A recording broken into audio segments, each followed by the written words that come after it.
Hey folks, we are back with a new episode of Three Men and an Anime. Huzzah! Hooray! Yay. This is Peter Bowman, and as always, I'm joined by my good friends and co-hosts, Eric Carlson and Gav Leaf. How are you guys doing tonight? Doing all right.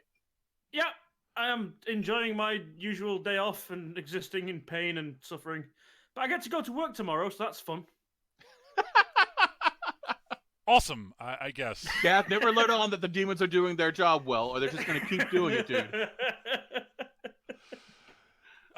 So, this week, we are covering my most recent series selection, Legend of the Galactic Heroes, Die Neue These. I have no idea how to pronounce this, I do not speak German. But it translates to the New Thesis. Yes. It is a reboot, I guess, of the original Legend of the Galactic Heroes series, which ran forever and a half ago. I believe it was literally 10,005 years. Oh my god, the original anime series ran, let me get the exact... It was like from the late 80s to the Yeah, mid-90s it started or something? airing in January of 1988 and ran until March 17th of 1997. Late 90s. Okay, yeah, so it's like Yeah, a decade-long It series. took literally it took almost 10 years to cover 110 episodes. It was an OVA series. It does explain a fair amount. Yeah. So they released it in really random chunks. Yep. The first 26 episodes, the original version, were done by Madhouse, and the rest were done by a studio called Magic Bus, whom I have never heard of. That bodes well. I've never heard anyone complaining about it, so Yeah. Yeah. literally the original series is widely considered a classic. I remember I've watched it. It was a long while ago when I watched it, so I didn't. A large chunks of it I've forgotten because it's 110 episodes. Yeah, no, it's been on my radar for a bit, and I look at it and go, oh, wow, that's a long-ass fucking time. I am intimidated. I shall put it off until a later date. So do you think in like 10 years' time they're going to do this with like One Piece? What Reboot it and tell it in like 26 episodes? There's no fucking way they can do One Piece in 26 goddamn episodes. They can't do this show in 26 episodes. Well, there is that, yeah. Don't be ridiculous, Gav. They'll do it in 3 2-hour movies that they will then split up into 12 episodes. Yeah. I'd like to argue, but I can't. Yeah. Anyways, it's based on a novel series that was written in the early 80s. It's so anyways, this is a reboot of it. It is somewhat compressed. They do compress it. It's kind of like almost like abridging the show, except like taking it completely seriously. Oh yeah. It's not it's So the original meaning of abridged. it's by the actual meaning of, like, literally it is an abridged version. It does cut some stuff for runtime. This covers, I would say, not quite the first 26. It doesn't cover. I don't think it covers the first 26 episodes of the original show. I'd have to look at the actual like episode list and like break it out exactly when It's this definitely got off.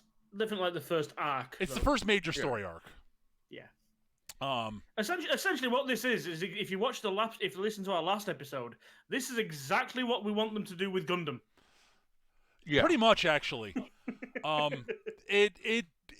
There are basically the long and short of it is, in comparison to the original show, this is prettier. Yes. Because Yes. it's, Well, technology happened. it's 2019. The original show was done in the late... It is almost literally... Let's see, 88, 98... It's 31 years old. Yeah, it is... Yeah. It's much... It's yeah. So, yeah.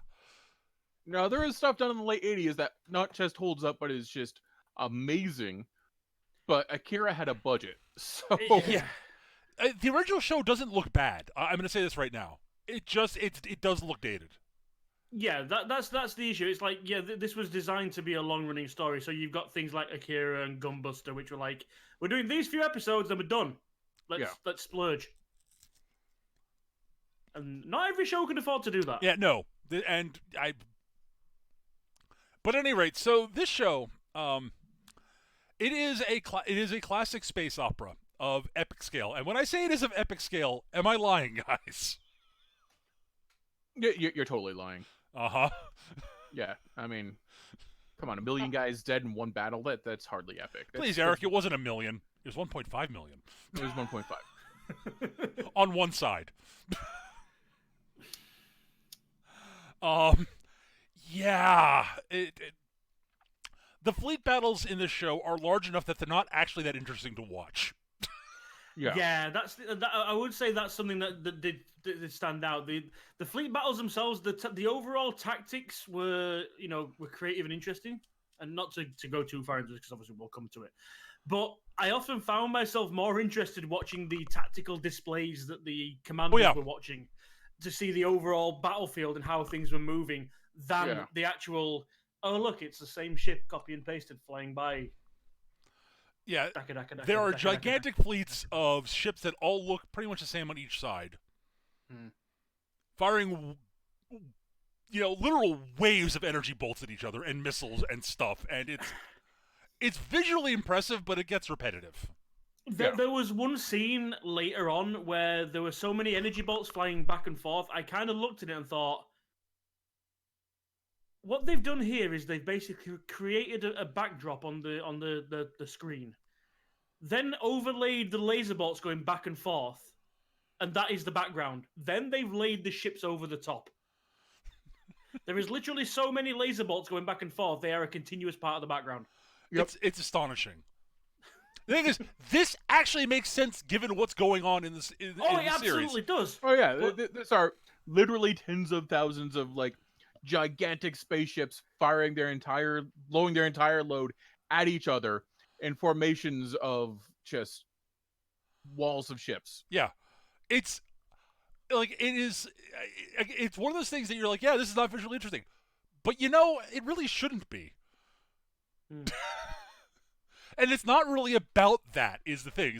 It's like, yeah, the space battles are important, but it's not visually about what the actual ships that are fighting. It's about it's strategic as opposed to tactical. Yes. Yeah, it is pretty. From an artistic point of view, yes. It's what you're seeing on screen is very visually appealing.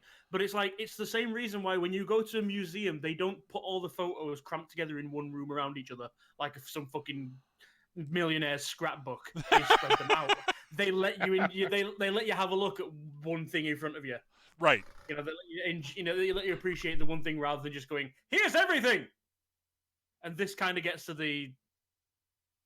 there's a lot to going on sort of thing. But again, it's a really minor niggle that I'm spending far too much time. Oh, it's something to bring up. Honestly, you have to know this going in that you're not going in it for watching the actual fighting of the ships. It's on an individual scale. What you're when it comes to the space battles, what's interesting is how the commanders are reacting to what's going on, and their overall strategies and plans, and how they're reacting to each other. You're reading the library. You're reading the diary of Napoleon, not the guy down in the trenches. Yeah. Yes. Essentially, this is very much a top-down show. Because it's about the two main characters. There are two main characters in a show about a war between two large interstellar nations. Yes. Who desperately want to defeat each other for reasons, and we'll get to that. But the two main characters who are there on the title screen are they're a pair of fairly young naval commanders who are very young. They're like in their 20s. One is late 20s, one is 20. Yeah. One is, yes, he's actually just barely young enough for his rank at the start of the show. Just barely, and he's been promoted a bit too fast. He's been promoted quickly because he's achieved a bunch of stuff. The other is a young nobleman who has connections that have moved up the ranks more quickly, though they are both deserving of the positions they end up in. Yes, because they're both geniuses. I mean, that's the long short of it. So the basic framework of the story is it's a big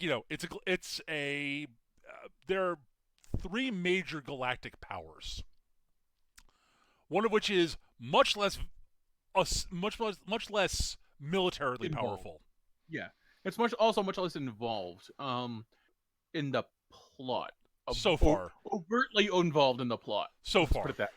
well, I mean, put it this way: the two that we focus on, there's the Galactic Empire, which are basically a monarchy, your typical empire style, especially in this sort of show. Everyone lives in grand classical houses. Well, everyone important does, anyways. Yeah. Grand classical houses. They command huge, sprawling ships with massive, open, planned, bridges with wine on hand and all that sort of, literally that's that kind of stereotype. And then on the other hand, you've got the Free Planets Alliance, which is the democracy and everything's debated in court. There's no. It's the will of the people. There's no overriding. It's the will of the people. I'm talking how it's presented. I know. It's the will of the people. Everything's decided on public. On what's the good of the people. Everyone's in the army to serve the people and to do the job. Professional. You earn your rank through merit, all that kind of stuff. The third is exactly the type of organization that thrives when two large parties like this are at each other's throats. We see very little money guys. Yeah, we see very little of them, but with the impression that they give you is gangster Ferengi. Yeah. We don't go into them too much in this, so I'm not really spoiling anything, but they're the ones that you get the idea would quite happily keep playing each other off, each side off against each other for quite some time because they're making a tidy profit out of it. Yes. Because war is good for business. It is the Dominion of Fezan, I believe. Yeah. What I find interesting is that the Empire, Empire is very much presented as sort of that late 19th century Prussian nobility with the once austere and ornate uniforms, the big eagles everywhere, because totally not referencing things. Their ground soldiers even have have the spikes on their helmets, which just makes me happy. While the Alliance is very much more recognizably contemporary. The uniforms look like contemporary UN, almost UN. They do have that UN peacekeeper feel to a certain degree. Yeah. It's the blue and white. It's not quite a blazer and white slacks and berets.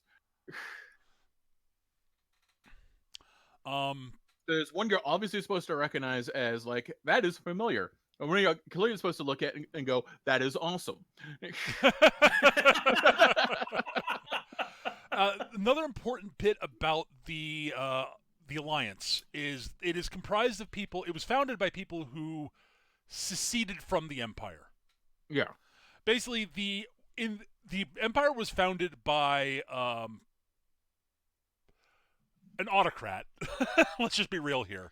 Let's put it that way. Yeah. Yes. Named Rudolf Goldenbaum. Rudolf von Goldenbaum. Well, I think he added the von after he added the von. He's the one who established the aristocracy. That dude was. I very much. The impression is very much given that dude is one of history's greatest monsters. Yes. He established the Empire. It was a democracy originally, and basically he got elected. He got elected to public office, and then he got basically became the prime minister, and then he basically declared himself emperor. Yeah, I'm looking at the wiki now, and it basically gives the whole shtick here. Von Goldenbaum, an ex-admiral turned dictatorial politician, is elected to power in the year 2801. There's the actual calendar date, so it's a fair bit in the future. Makes himself Emperor Rudolf I, absolute monarch of the renamed Galactic Empire, and replaces the Gregorian calendar with his own, meaning that 2801 now becomes SE1. Yeah. This is the sort of person who founded the Empire. Error. Yeah, Space Error 1 is literally changes the calendar because I'm in charge now. Yes. Surprised they didn't change it to after Rudolph won. Because I haven't heard that kind of bullshit. I thought they were using a different calendar date because why bother with an established dating system? Just it's far enough in the future they'd used a new one. Who cares? No. It's just that Rudolph had enough fucking hubris to make Nero go, dude, scale it back. No, actually, I've misread that. Sorry, 2801 is when the Galactic Federation was formed. The original. Yes. They didn't become the Empire until AD 3110, which was Space Era 310. So 310 years of the Empire, basically, and of the Federation. He says, no, it's an Empire now. Yeah, basically, the founding of the Federation, they changed the calendars. Then he changed the calendars again when he took over. Okay. This is why there are two different sets of dates during the show. Because the Alliance goes back to the Federation calendar after they split off. Right. So like, no. Screw you, Rudolph. You're an ass. I mean, you're dead, but screw you. You're a dick. But if you want an idea of just Rudy, again, just reading from this from Wiki because it explains it better than I can. So Rudolph adopts extremist policies, including the suppression of any opposition in the extermination of anyone perceived weak, such as the disabled or those in poverty. Yeah, one of the characters we encounter has had his eyes replaced with cyber eyes, but due to congenital defect. Congenital defect. And he makes a point of telling people when they ask about his eyes, oh no, it's back in Rudolph's time, I would have been executed on the genetic purity act. Mm-hmm. Yes. So the Empire's mellowed a little bit. A little bit. A little bit. They are less awful. Yeah, Rudolph I was a fair while, ago. We're coming into this in what would it be? There's quite a. I'm actually trying to figure out where we come into it. Honestly, it doesn't really matter. We come into it with the Alliance and the Empire having been at war for over a century. Yeah. Yes, it's been a while. Yeah. Yeah, Rudolph's been dead a long time. Yeah. So we have our two main characters. The show starts off with a giant space battle because, of course, it does. And why wouldn't it? The first two episodes are basically the same space battle told from the point of view of each episode being told from the point of view of one of the two main characters. So the first episode is from the point of view of the young Admiral Reinhard von Lohengrin, who is a fairly, he's very young, but he's incredibly intelligent, incredibly driven, brilliant strategist and tactician, and has risen up the ranks very quickly due to A, his talent, B, the fact that his sister is sort of the Emperor's betrothed. Which he is totally okay with, absolutely. She is betrothed. I kind of got the impression she was more of a concubine. Not clear about that. It's very clear that she was purchased. Yeah. Mm. The Emperor loves her, supposedly, whatever that means. I think it's more the fact that it's the whole political bullshit. Yeah, he probably would have married her, except it's not the scene thing to do. He doesn't have a wife. I don't think he has a wife as such, but yeah. She is not she is both probably too young and because the Emperor is very clearly middle-aged. Not politically seated. Yeah, basically Reinhardt's family were nobles. They've got a von in the name. That tells you a lot given the background here. But they are very we see his background episode in the episode where we see his background. They've arrived on this podunk in middle of nowhere planet, and they're basically the only nobles on the planet, and they're not like important. They're noble by default, basically. Yeah, it's like they're rich in name, not money. Yeah. They're title rich, cash poor.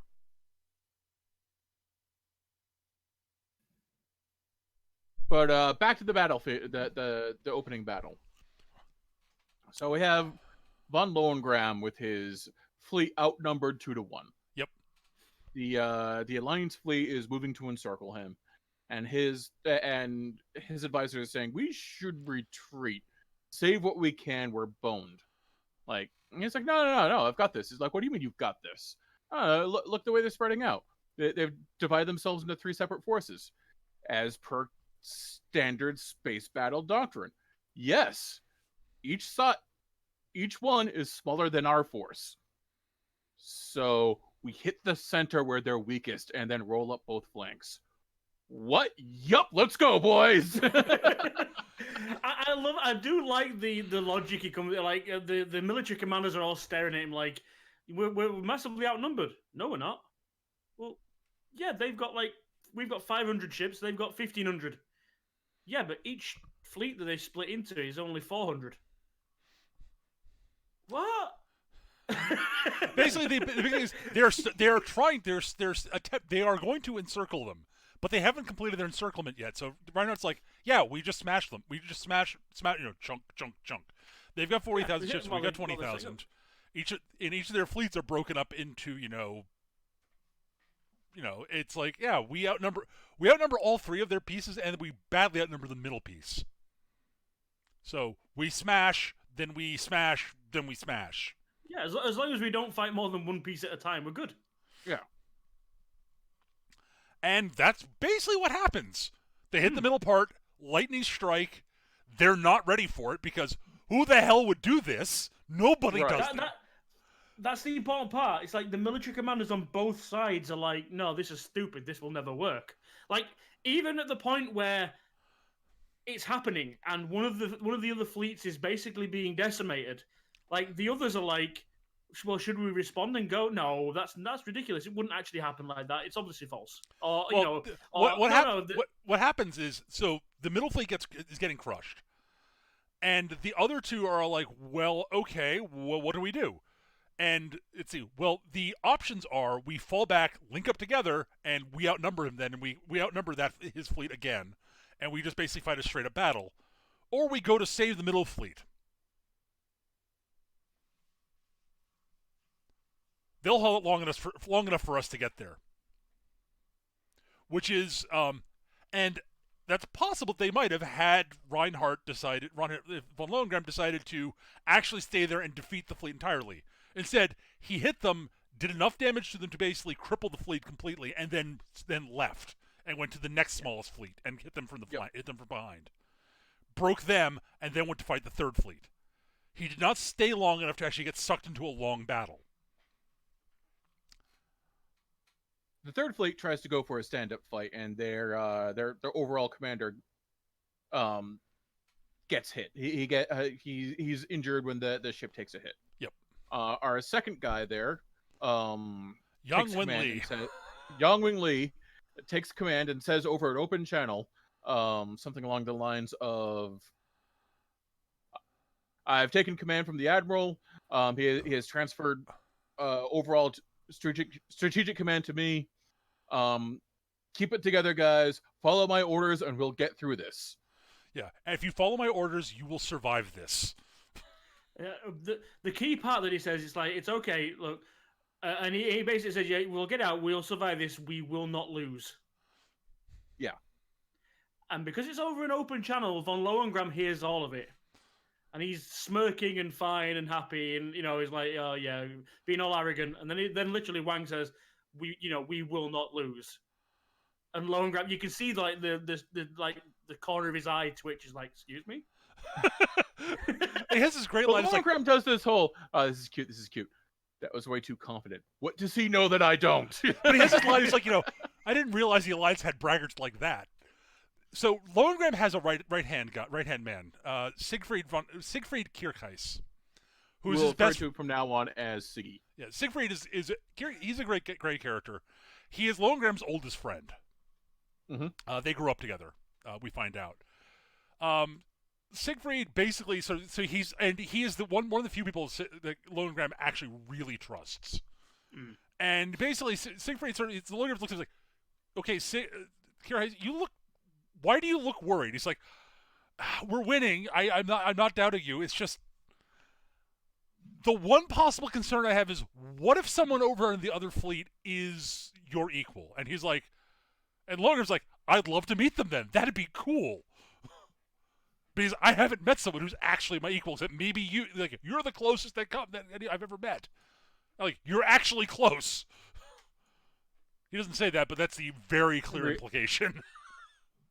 It's not going to say that in front of the rest. In front of the rest of the. He's not going to say it in front of the crew.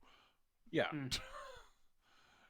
And Siegfried knows it. I mean, actually, one important. Sorry, I didn't mean to cut you off. But one important part about Siegfried, obviously we've already just described the style of military that this is. It's all about the rich and the popular. Yeah, Siegfried's a commoner. Yes. Yeah. And everyone knows it. Everyone knows it. And a lot of people sort of like, why is he important? He's just a commoner. And eventually, some people start figuring it's like, oh God, he's almost as good as Lohengrin. Yeah, the important part is though he wouldn't have even got a shot if it hadn't been for Siegfried, if it hadn't been for Reinhardt. Yeah, for his friendship with Reinhardt. So, anyways, so there's the scene where basically Reinhardt's like, okay, fine, we'll go smash them. So he basically forms them up into I'm going to form up to a spindle formation, smash through their middle, and just break their fleet. So he goes into this and he's sitting there watching. He's like, yep, okay, this is going great. We're winning. You see him staring at the video screen. He's like, wait a minute. There's something not right here. We're winning, but something feels, oh, fuck. And at which point the episode ends with basically cutting over to seeing Young Win Lee putting his hat on, and that's where the episode ends. And the next episode is we see the whole thing from the point of view of the Alliance, and we see another young Alliance officer named Jean, who's one of Yang's friends. Yeah, who's in the other flanking fleet. Basically telling his because he's the basically chief of staff of that admiral. He's like, Admiral, we should probably, so we've lost all contact with the middle fleet. Yeah. So we should go help them. We probably should go link up with the other flanking fleet, so that we just outnumber von Lohengrim's fleets. You're being too pessimistic. Okay, sir. I think maintaining a united front is the thing we should do. Nah, screw that. We're going to maintain a classic military doctrine. Well, actually, before that, I forgot the important bit. Is the commander of the fleet that the big fleet Yang's in? Yang is that fleet is that admiral's basically chief of staff. Effectively, he's a commodore at this point. And he basically asks, okay, so what's your strategic analysis of the situation? My strategic analysis of the situation? Well, here's my plan. We should form up into one gigantic fleet and not split up and try to envelop them. We should just crush them because we outnumber them more than 2-1. But we won't be able to get a decisive engagement then. Okay. But if we encircle them, we can completely annihilate them. If we succeed. Your strategy is too passive, Yang. Okay, sir. That's fine. And so, basically this happens multiple times. The Admiral will ask Yang his strategic analysis, and Yang will look at the situation and go, okay, well, Reinhardt has now hit the middle and broken it. We will not be able to get there in time. He will change the location. Well, the Admiral there is a seasoned Admiral. He'll be able to hold out. Von Lohengrin won't wait for him. He'll smash the fleet as much as he can and then go roll up the other flank. He'll shift the battlefield before we can get there. Because he'll know we're going to maneuver to try to come in that standard strategy. He is taking advantage of the fact that we are following standard strategy. We should contact the other fleet, fall back, form a fleet that's even bigger than Reinhardt's, and go crush him. Your plan is too passive. We have to go help them because they'll hold out. Yeah. Yes, sir. There's a lot of this in the Alliance Navy, where everything is by the book. To be fair, this is also the case of the Imperial Navy. It's just that Reinhardt actually outranks everybody. Yeah. Yeah. So the big difference is that Reinhardt just has the clout just go, no, we're going to do it my way. We don't have checks and balances, so we're going to do it my way. There's a number of times through this show where like the prodigies, Wang, Kurt Heiss, Reinhold, they start employing a tactic, and the commander they're against quite often will basically mistake a break from traditional tactics as the opponent not understanding basic tactics. Yep. And it's like, no, they know basic tactics, and they know you're going to obey them like the fucking dogma. You cannot physically break your mind away from what's been drilled into you, and they're going to take advantage of that. So basically, what we see, and so as after Yang has that little discussion about going to save the other fleet, he sort of walks up to the tactical computer, starts playing with a little bit, and then basically following orders, and then they find out, oh, the fourth fleet's been hit. He's hit the other flank. Yang does not say "I told you so" because he's not an asshole. Yeah.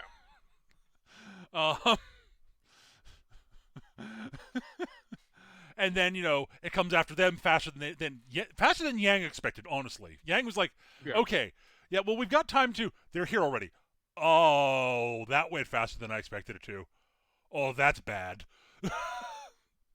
I was hoping we'd actually be able to at least face them head on instead of getting flanked. Fuck.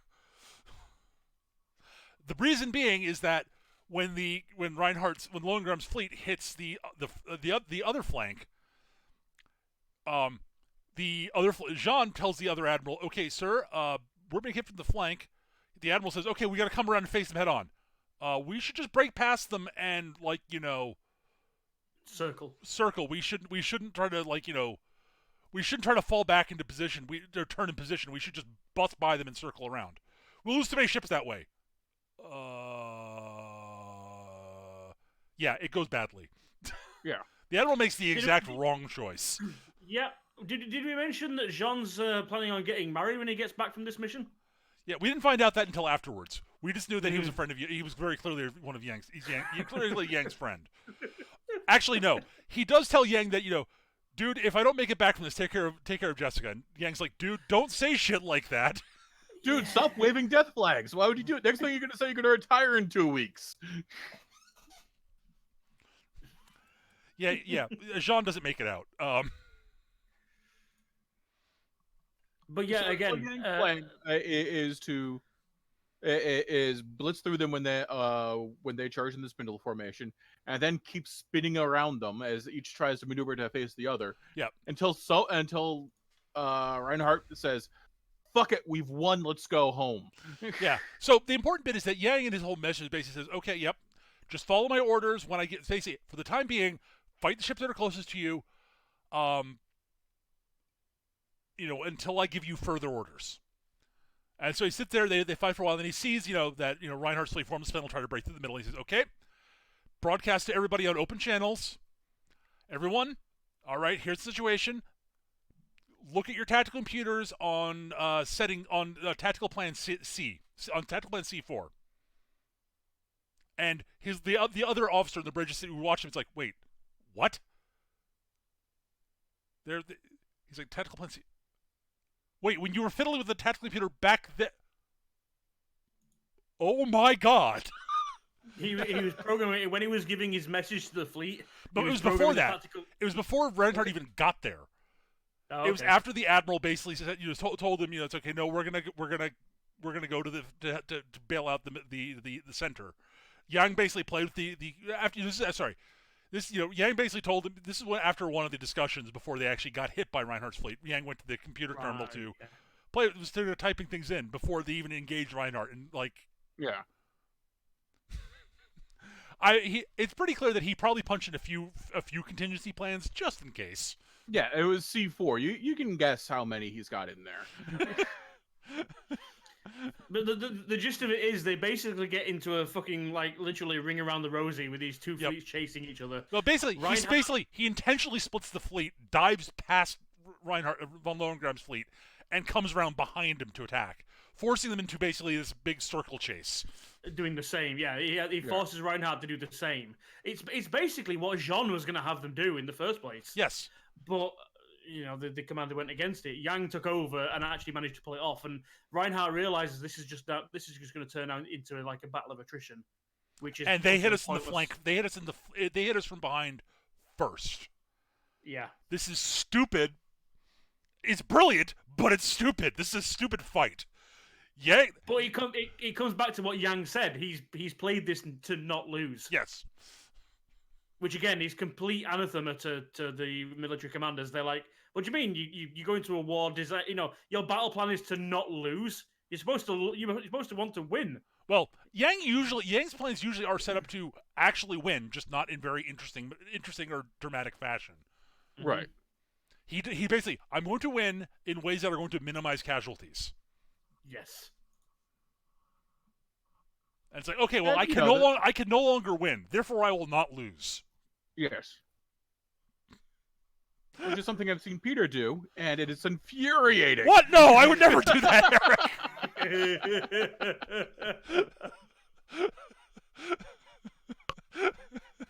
Not that Eric and I have played a bunch of tabletop war games against each other over the years. See, oh, fuck, I screwed up, and I'm in a position now where I can't win anymore. Well, time to make Eric hate life. Time to circle the wagons. You're going to pay for every single guy you actually take from me, Eric. That's okay. I play Skaven. I'm used to it. Fair. At any rate, there are a couple of times where I underestimated the actual cost for killing you. Still end up winning. I was like, I probably shouldn't have thrown those 2 units away. No. Guys. And there are a few times where you did not realize what was happening until it was way too late. Yeah, I was like, oh, fuck you. And I've extracted my fat from the fire and snatched victory from the jaws of defeat. Thank you, Eric. Peter's the classic conservative tabletop war gamer. I'm the classic aggressive one. Yep. So. Oh no! I will play very aggressively until it is no longer viable. No, oh no, yeah. Then you, and I'll play conservatively until I have an option to be aggressive. Yes. But it is all about getting to the point where I get to be aggressive.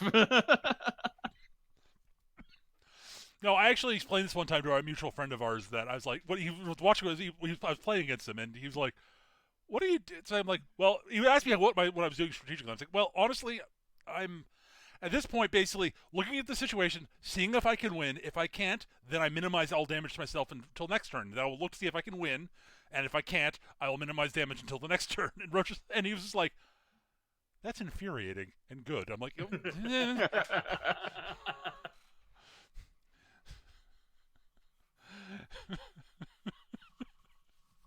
At any rate, though, so yeah. Basically, Reinhardt's like, well, we've technically won. I have destroyed more ships than I brought and have damaged this fleet here. And I've shattered their fleet. This is a win. They can't pull this out. Fall back, and we'll bring in additional forces to consolidate. And Yang's like, "Okay, we're not dead. Let's leave." and so Reinhardt's fleet starts falling away, and Yang's effectively his chief of staff, the young officer, is like, "Should we pursue?" No. It's not even an angry. It's like no. And you can see the other guys asking purely out of like formality. It's like they're running away. Yeah. Should we pursue? No, I didn't think so, but I am obligated to ask.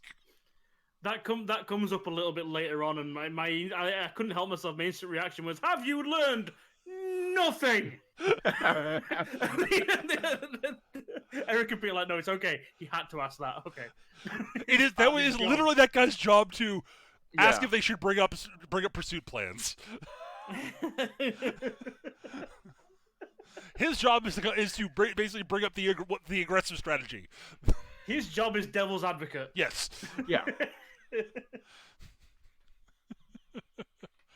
So that's the first 2 episodes. After that, we get into background episodes for our 2 main characters. The first one we see is Reinhardt, von Lohengrin and Kirchheises. Yep. Reinhardt and Siggy. Yeah, Reinhardt and Siggy.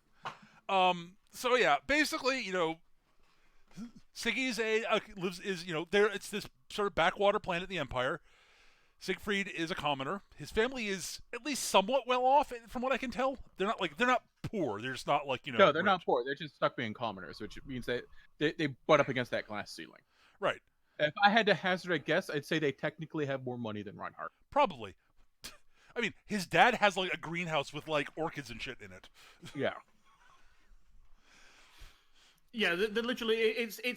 This is the thing with the Empire. It's that snobby. It's like, they're commoners. It's like the commoners in the same way that Bill Gates is a commoner. I mean, well, not quite to that extent, but But you know what I mean, though. He's no title, but he's a successful. They're a successful family, but they don't come from. Oh, they don't come from old money. Yeah. He would be new money if they were rich. They're merely well off. Yeah. They've got a nice house. Yeah, it's like they're probably upper middle class, Yeah. honestly. And Siegfried's family moves in next door. And, after, that's not Siegfried. Reinhardt's family moves in next door. Siegfried comes out of the greenhouse on his way to school and sees Reinhardt in the garden next door. And Reinhardt sort of looks over, and basically they notice they're moving in next door. It's like, oh, they're nobles moving in next door. Huh, interesting. Wonder why a noble family is moving in here on this planet. Odd. Anyway, so, Siegfried sees Reinhardt, and Reinhardt looks over and says, "Oh, hi." And they chat for a little bit, and he introduces himself, and he says, "So who are you?" And he says, "Oh, I'm Siegfried Kierkeis." And Reinhardt's like, "Siegfried, huh? That's a commoner's name. I like your last name though. I'll just call you Kierkeis if that's okay." And Siegfried's like, "Sure." This is also the question where Eric and I are both like, wait, Siegfried's a commoner's name? Yeah, I'm like, in this world it is apparently. Do you know who Siegfried is? Like, I mean, apparently, they just. Have you I'm read guessing any mythology or folklore? Siegfried's kind of important in German mythology, just a little bit. Yeah, but remember this is like 800 years in the future. So I know. It does actually make a certain amount of sense. It's just funny. As far as they're concerned, Siegfried could be the mythical performer of Las Vegas. Yeah, entirely possible. At any rate, yeah. So he introduces his older sister, whom Siegfried develops a nigh instantaneous crush on. Yeah. Because she is very good looking and very nice. And knows how to cook a fucking pie. A cake, but technically, I think. But was it a cake? I thought they were doing. It was a plum cake. I thought they said it was a rhubarb pie. It was a plum cake. I thought you said it was strawberry rhubarb pie. It was plum cake. You're right. It was plum cake. That's right. But at any rate, I want it to be strawberry rhubarb pie. Well, strawberry rhubarb pie is good. I've never had a plum cake. It might be good. I can't argue it. But at any rate, yeah, she's very clearly she's very nice. She immediately both she and Reinhardt take an immediate liking to Siegfried because, well, he's a smart, nice guy. Like Siegfried, it turns out, is brilliant, loyal, and a good person. It also helps that the Reinhardts are basically not up their own asses, not a nobility. Right. We get an idea of the sort of level that the nobility are when a bit later on. So, anyways, we do get a clip of them at school. A bunch of their schoolmates are all going, "Why there's someone with a Von in his name here? Why is a noble at this school?" And the upperclassmen are like, "Okay, we're going to teach this noble boy a lesson." So they call him out after school to talk to him. Clearly meaning that they're going to beat him up. And Siegfried hears about this before. He's like, "Where did Reinhardt go?" Oh, the older kids want to talk to him. And Siegfried goes, 1 + 1 = 2. Oh God, they're going to beat him up. I should go help him. Runs out and sees Reinhardt standing there, sort of obviously having been in a fight, but like none of the bloody but defiant and no one else around. Like the upperclassmen's like bags on the ground. Shoes. Yeah, shoes and bags and stuff on the ground. And Reinhardt's like, "Oh, handled that." And Siegfried's like, "I guess I didn't need to physically help you." "Well, I'm impressed." And Reinhardt's like, "Huh, you came to help me. That's awesome. I was right. You are a good. I was right to think you'd be a good friend." crap, I'm all like dirty and beat up, somewhat slightly, my clothes are all dirty and messy, and oh god, this is bad. And Siegfried's like, oh, I have an idea how to. He's like, man, my sister's gonna be pissed at me. Siegfried's like, I've got a plan. Yes, we totally fell in the fountain by accident. Yep. And I remember thinking, damn, that's clever. Wish I had thought of that when I was a kid. And so she's like, oh, well, we should get you out of your your wet clothes. Here's a blanket, and I'll make some cake. Sweet. Great cake. Hey. So you get beat up more often. It involves cake. Free cake. So yeah, and then shortly after that, we find out that Siegfried comes home from Reinhardt comes home from school and sees a limo outside with the Imperial double-headed eagle on the thing. He's like, oh fuck, it's these fuckheads. What the fuck do they want?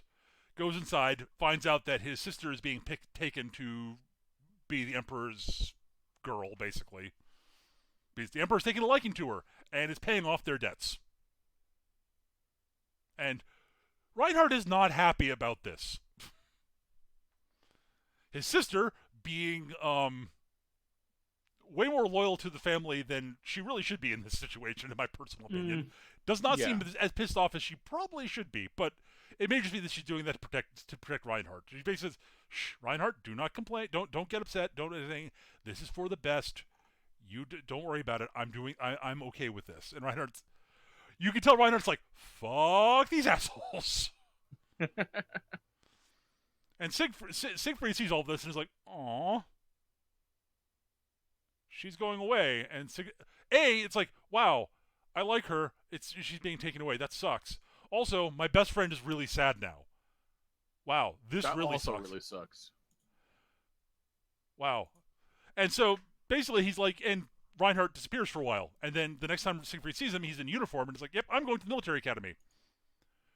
You should totally come with me to the military academy so we can move up the ranks more quickly and get my sister back. And Siegfried goes,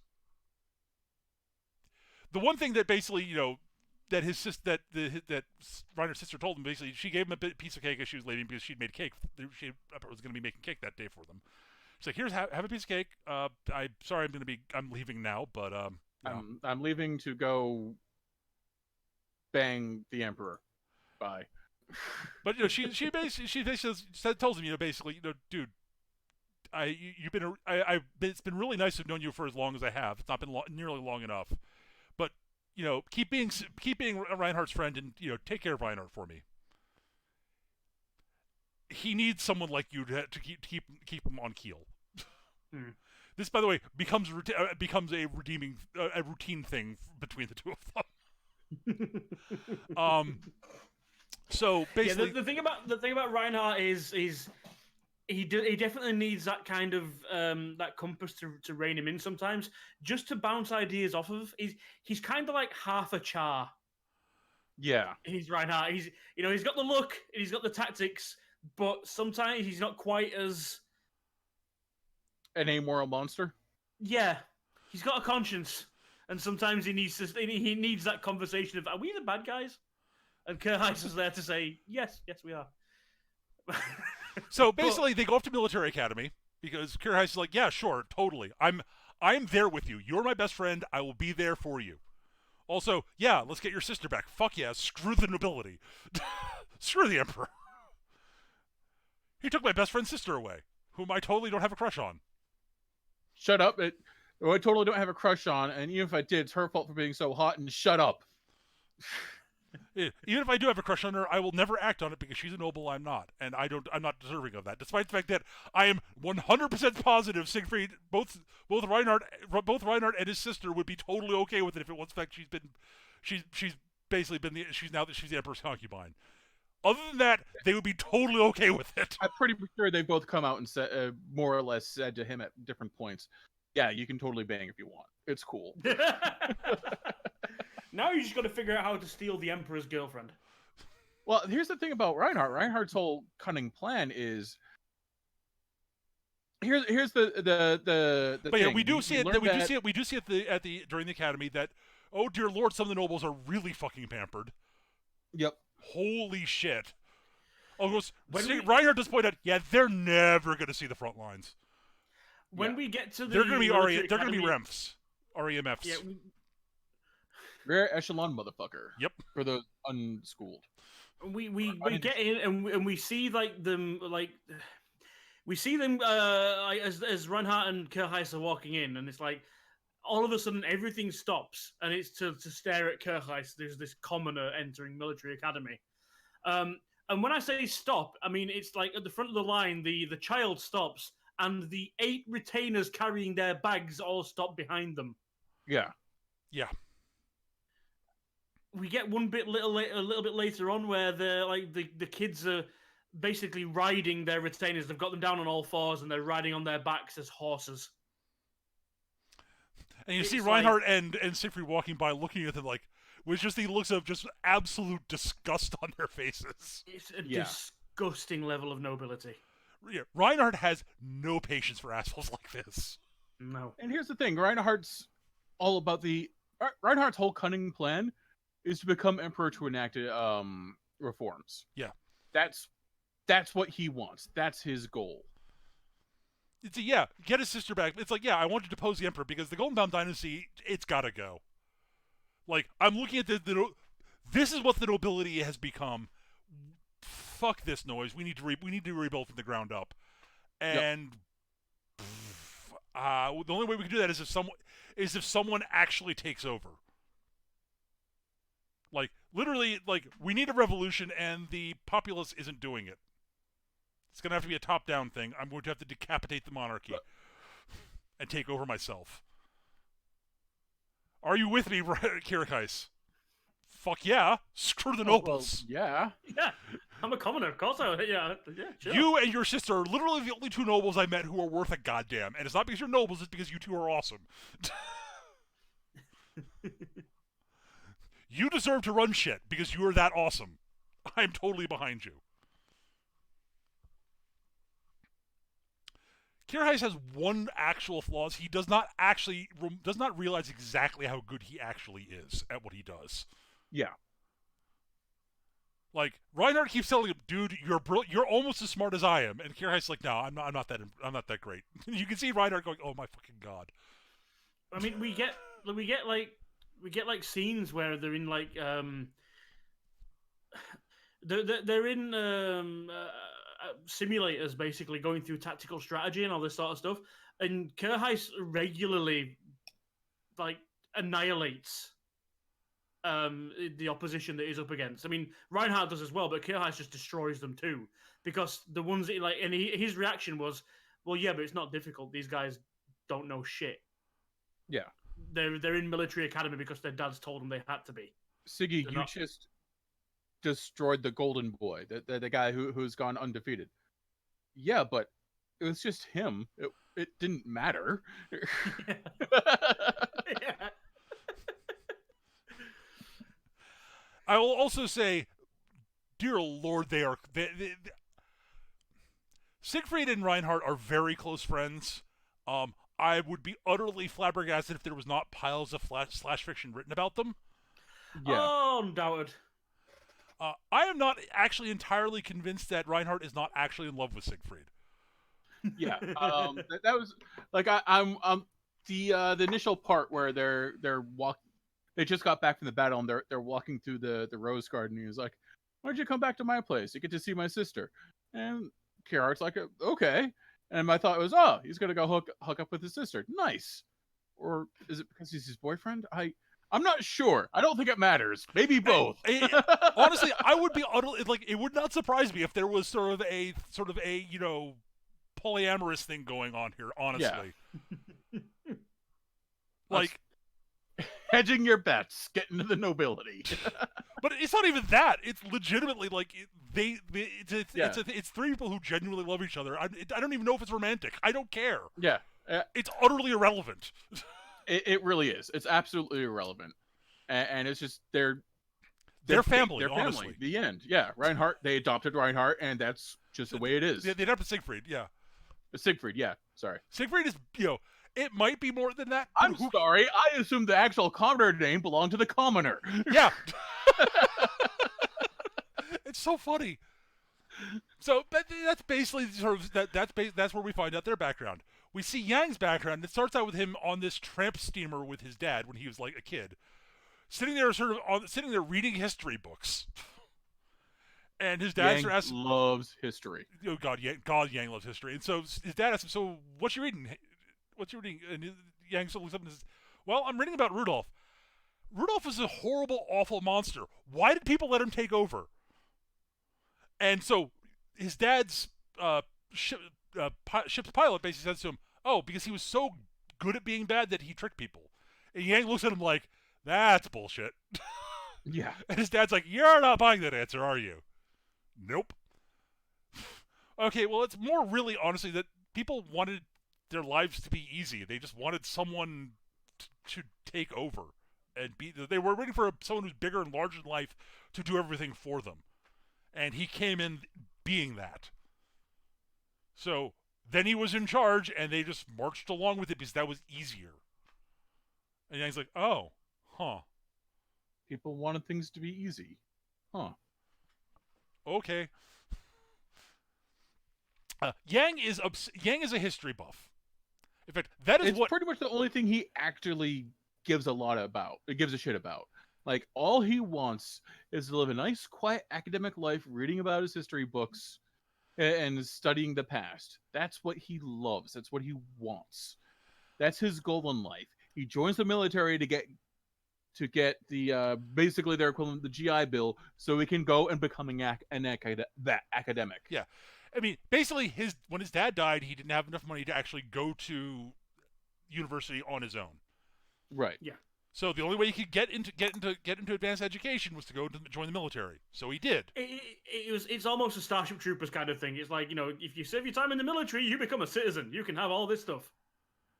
Gav, it's literally how it works in America. If you don't have enough money and still want an education, you go join the military to get on the GI Bill. Did not know that. Yes. Yeah, if you join the military, you basically stay at tour duty. You get education paid for you after you get out. Yep. Huh. Okay. It was enacted after World War II because it was like, we got all these vets. Let's put them to school. Let's stick them in school so they can learn actual trades and stuff. And it's something we just stuck with because it's honestly not a bad idea at all. No, it's just the injured ones you don't pay for. Yeah. Moving on. Moving on. Yeah. So basically, we see Yang at the academy, and he's reading history books, and he hears someone playing the violin on the roof, and he's like, "The fuck?" So he goes up to the roof, and there's this young woman playing violin on the roof, and she looks over and says, "The fuck are you doing here?" And he's like, "What? Cadets aren't allowed to come to the library?" And she's like, no, they are. They just don't usually come in uniform. He's like, "Oh, yeah, oops, sorry about that." She's like, "Why are you sorry about that?" I don't know.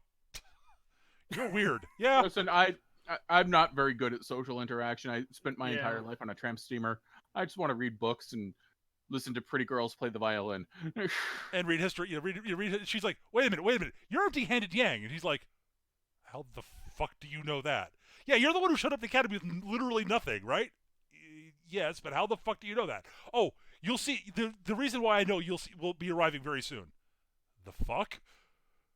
And then Jean shows up, and Jean's like, "Hey, Yang! Good to see you, buddy." And he's like, "Oh, Jean, what the... Oh, you two know each other." "Yep, we're childhood friends." "Ah."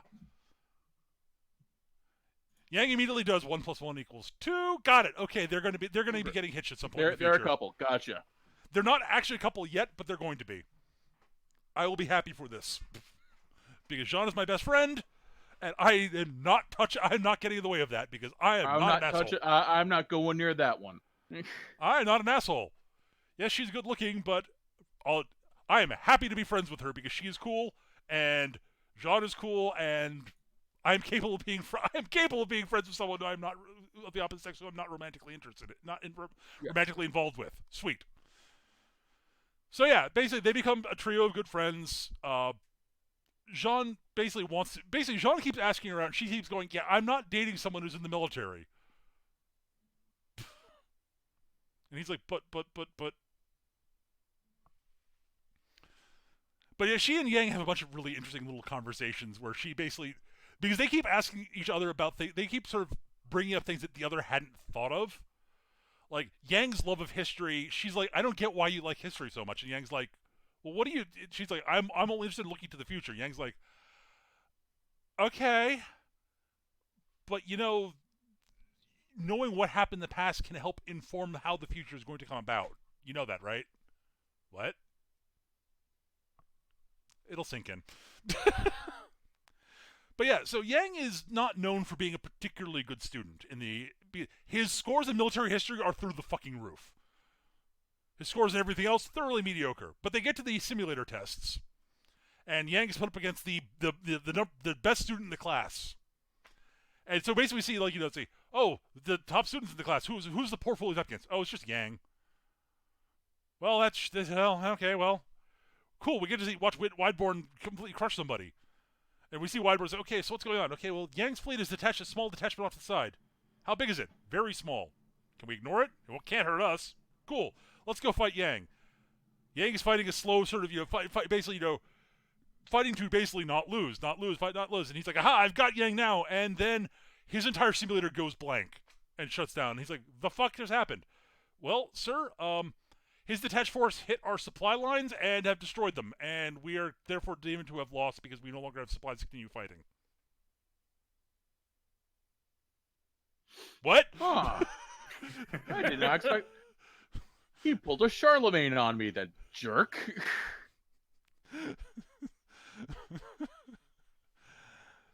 For those who don't know their ancient medieval history, Charlemagne pulled this exact trick on the Spanish Moors when they're invading France. Yep. He basically is like, okay, you peasant levies, you hold the Moors. I'm going to take my cavalry way around and hit their baggage train, which is filled with all their loot. They're not going to keep fighting without their loot. Because Yang studies history and understands how to apply actually what he learns to the present day. Yep. And so, after the battle, he's, the academy, the admiral in charge of the academy is like, okay, Yang, we are going to send you to the advanced tactics courses. And Yang's like, but I don't want to do that. I just want to study history. And then when I'm done at the academy, I'm going to go become an academic. Yeah, no, you're too good at this to waste, dude. You do realize that we're, a military academy. You don't actually get an option on this sort of thing. I mean, you can choose to quit. It's voluntary. You have to pay back the loans. You have to pay back what you would owe otherwise, though. And he's like, I see. Fine, I'll stick it out until I've served my tour and then I can retire. Yeah, you can see the admiral sort of looking at it like, yeah, you're too good for us to let you do that, dude. So we cut forward a bit, to basically he and Jean basically being actually assigned to their actual first posts.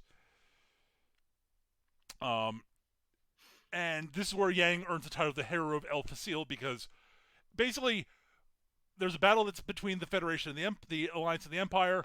The Alliance fleet flees back to El Facil, leading the Imperial fleet there.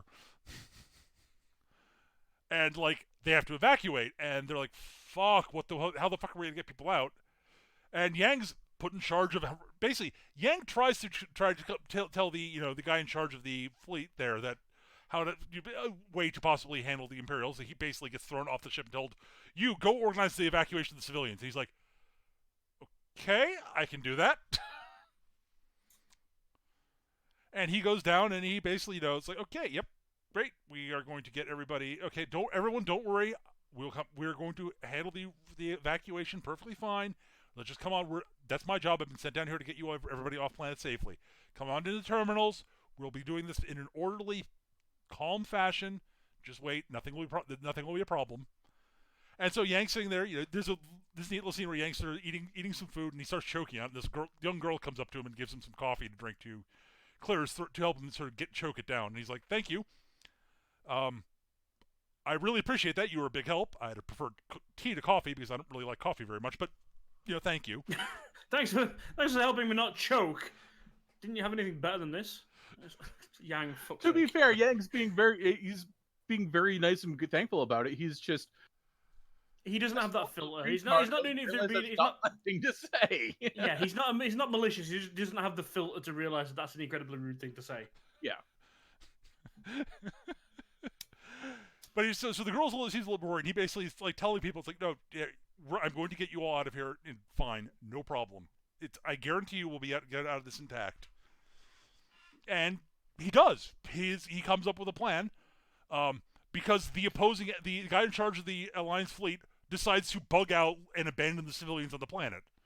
And Yang's like, okay, well, the Imperial fleet's going to chase him, so that'll give us a perfect opportunity to evacuate.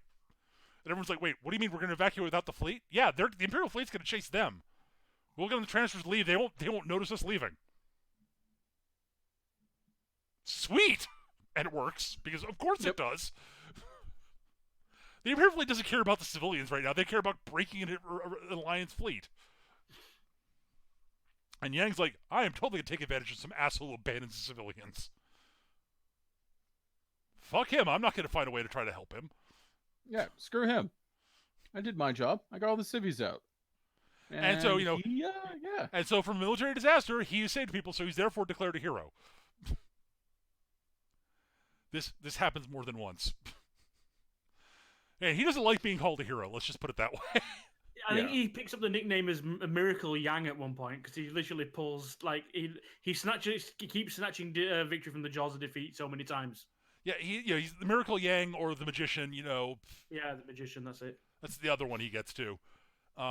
He's not very fond of any of these nicknames. He's just like, I don't want to be famous. That's stupid. It doesn't help. I just want to get through alive and then go back to academia. That's all I want. But a nice, quiet, comfortable life where I get to read books. That's all I want. So yeah, Jean shows up and he's like, dude, hey, dude, what's up? And it's like, hey, Sean. And he's like, I hear you're getting promoted to Rear Admiral. And he's like, I heard you. This is after the battle that the show starts off with, where Yang was a Commodore. It's like we see a bunch of backstory stuff. Basically, his backstory is that this leads up to the current day. And he gets promoted to Rear Admiral from Commodore. And he's like, I'm getting promoted 2 ranks? That doesn't happen except to people posthumously, except in situations where you're making a hero out of me because we lost, aren't you? And the Admiral's like, you're right, but why do you have to sound so bitingly scathing about it?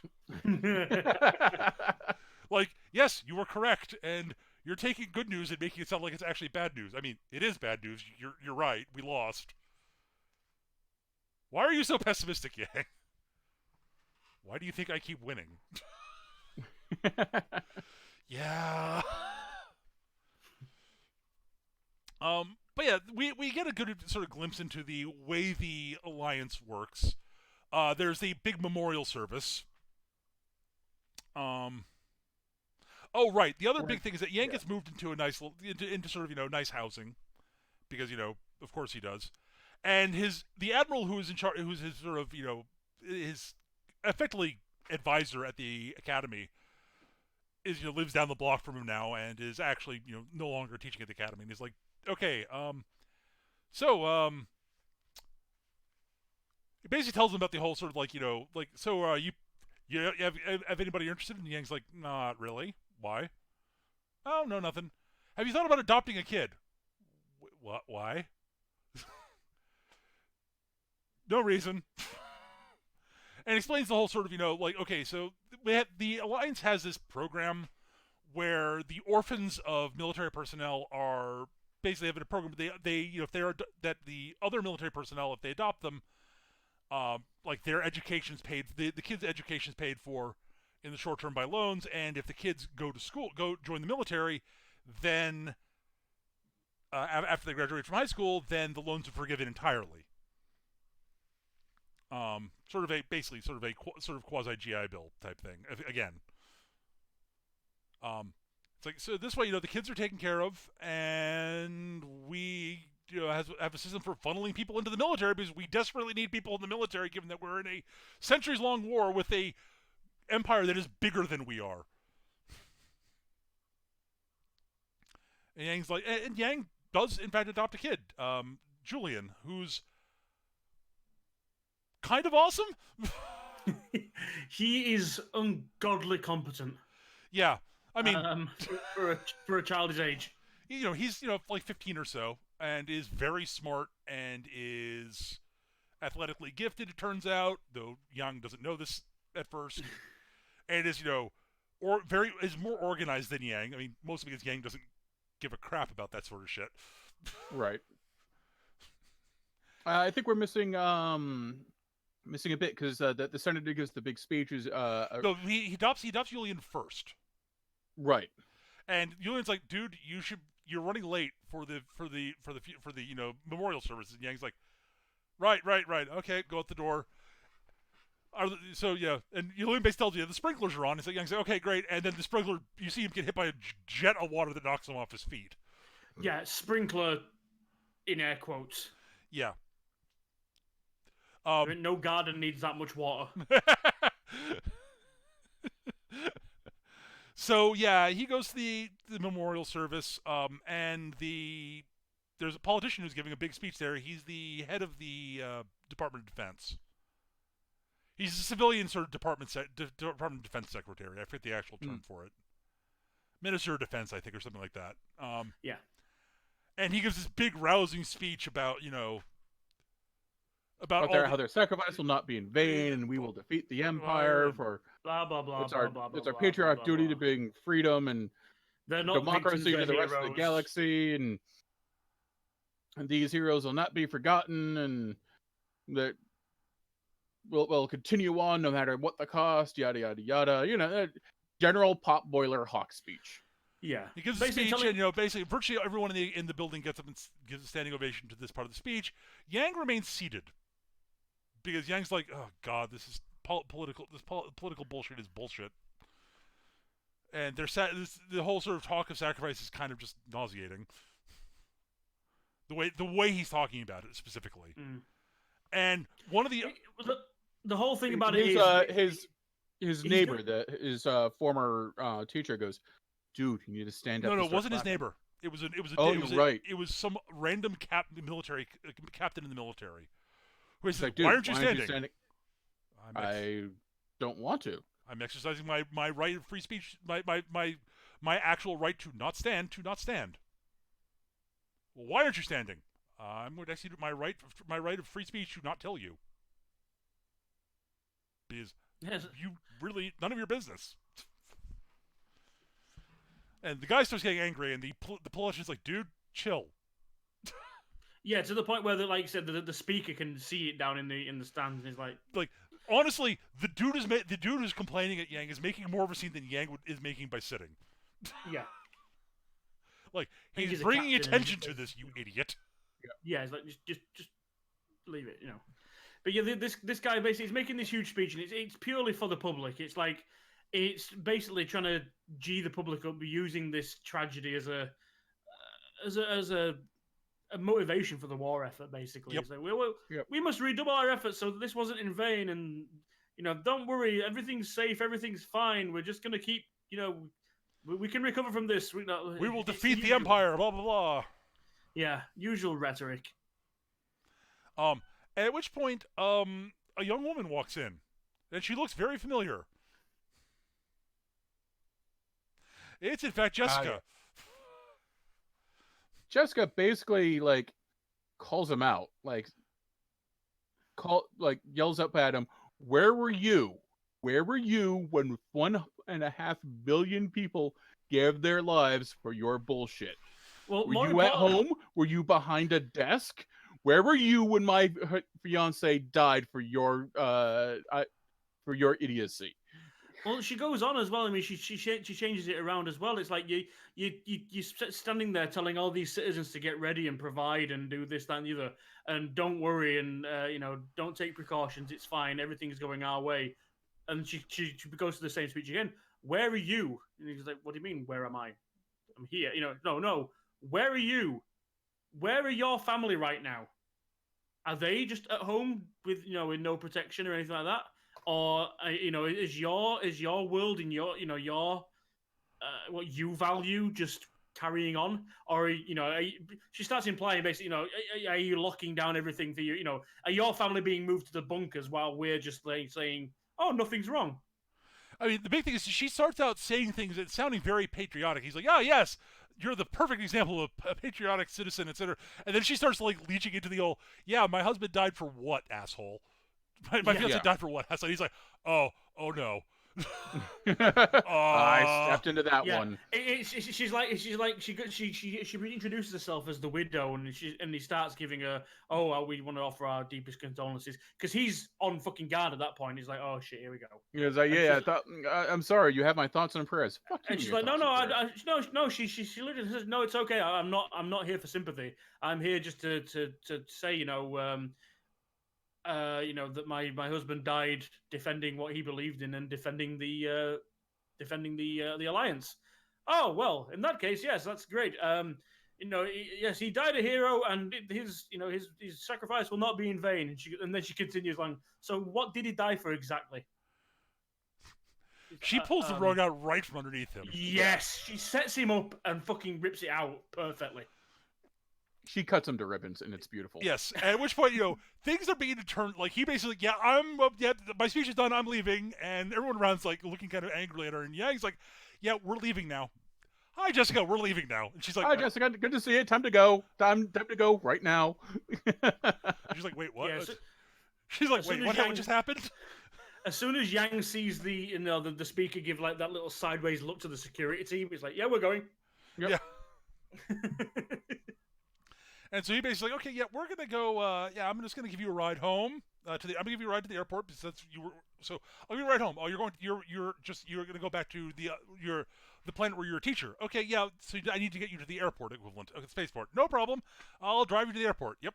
Okay, so we're driving along in our self-driving car, and oh look, there's a truck behind us trying to run us off the road. Manual control, and I got us out of that one. Okay. Whew. That was almost really bad. Okay, well, Jessica's like, there's this beautiful scene where Jessica's like, apologizing to Yang for making a big scene. Yang's like, why are you apologizing to me? Well, I mean, you lost a lot. There are a lot of people who died there, and I made a big scene and made it about all this. And Yang's like, no, you weren't wrong. You were making a good point, and you were saying saying what you believed. That's fine. Good. You're doing what you should be doing. Like, good for you. You want to go back to your teaching? Great. Have fun. You did what you needed to do for yourself. I appreciate that. Don't worry about it. You're not a terrible person. You're a good person, Jessica. And she's like, okay, good. But she like talks about like she's like, I'm so angry. It's like it's like she talks about like how she basically goes on about the immorality of the what they died for, and Yang's like, I don't know if morality really enters into it because if we he says, for example, if we had won and we killed 1.5 million of them, is that more moral? And she's like, what?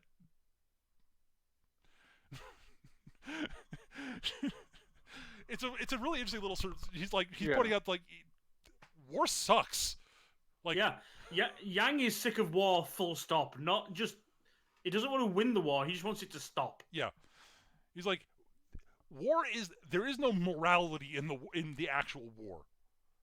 And she's like, he's like, sorry, I'm being argumentative. I'm being an academically argumentative again. I'm sorry. She's like, no, that's okay. That's food for thought. And this does not pay off later. Nope, not at all. Nope. It pays off later. So basically, Yang, there's a group of super patriots who basically are like, they're all about like, oh, you're a peacenik, we're gonna beat you up and such. They come after him in his house, and they're totally not actually members of the military. Well, they basically refer to themselves, what is it, the Patriotic Party or something like that? The Patriotic Knights of something or other. Yeah. It's not that important. No, but it's basically Mostly it just shows the kind of backlash that speaking out can bring even a fucking hero. It's a group of assholes that show up in full military gear with covered faceplates that try and intimidate people who are against the will of the empire, not the Empire, the Alliance. They're Italian brown shirts, honestly. Yeah, they're against the war. Another history analog for you guys. What? No, there aren't historical references in the show all over the place, Eric. That's not the point of the show entirely. So Yang basically like, okay, so they throw a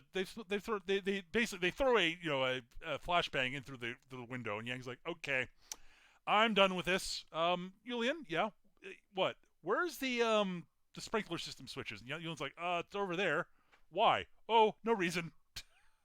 Remember how Gav mentioned that? Wow, that's a that's an overly powerful sprinkler. Yeah, they're actually water cannons. Water cannons to maximum, sir.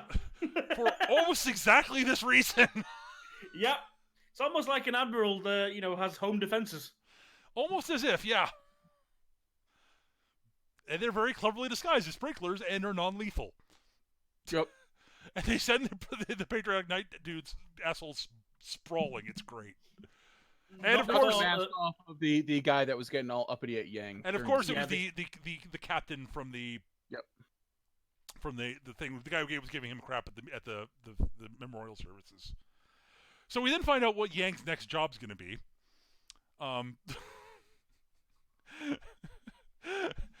So we're introduced to Admiral Sithol.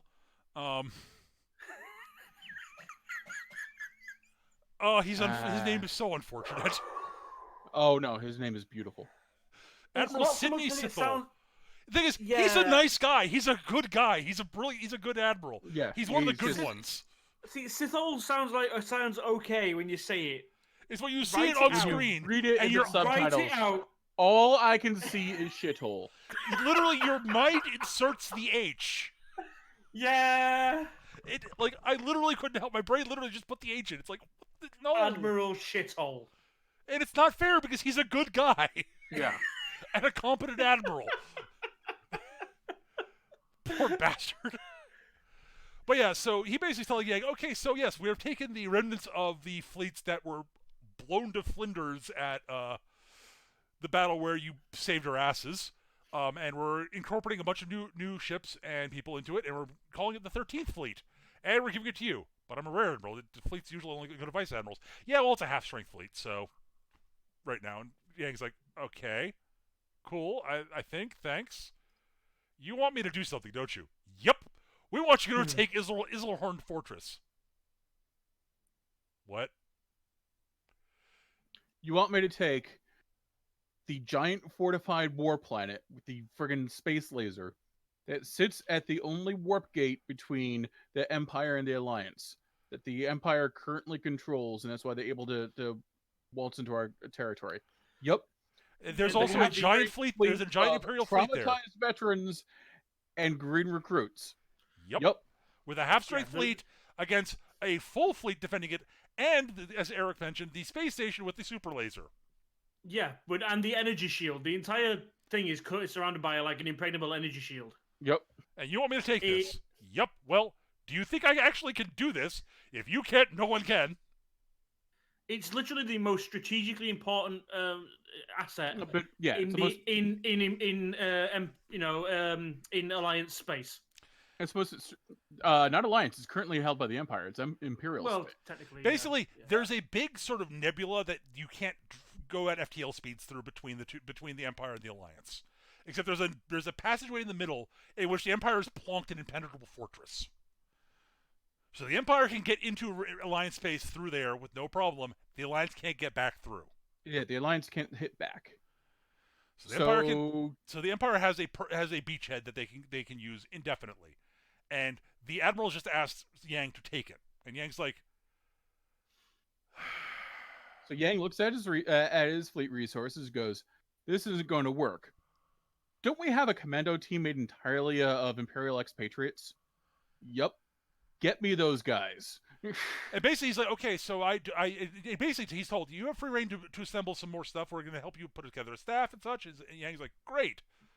So here are the people I want on my staff, and yeah. And they're like, yep, we can give you all these people. Sweet.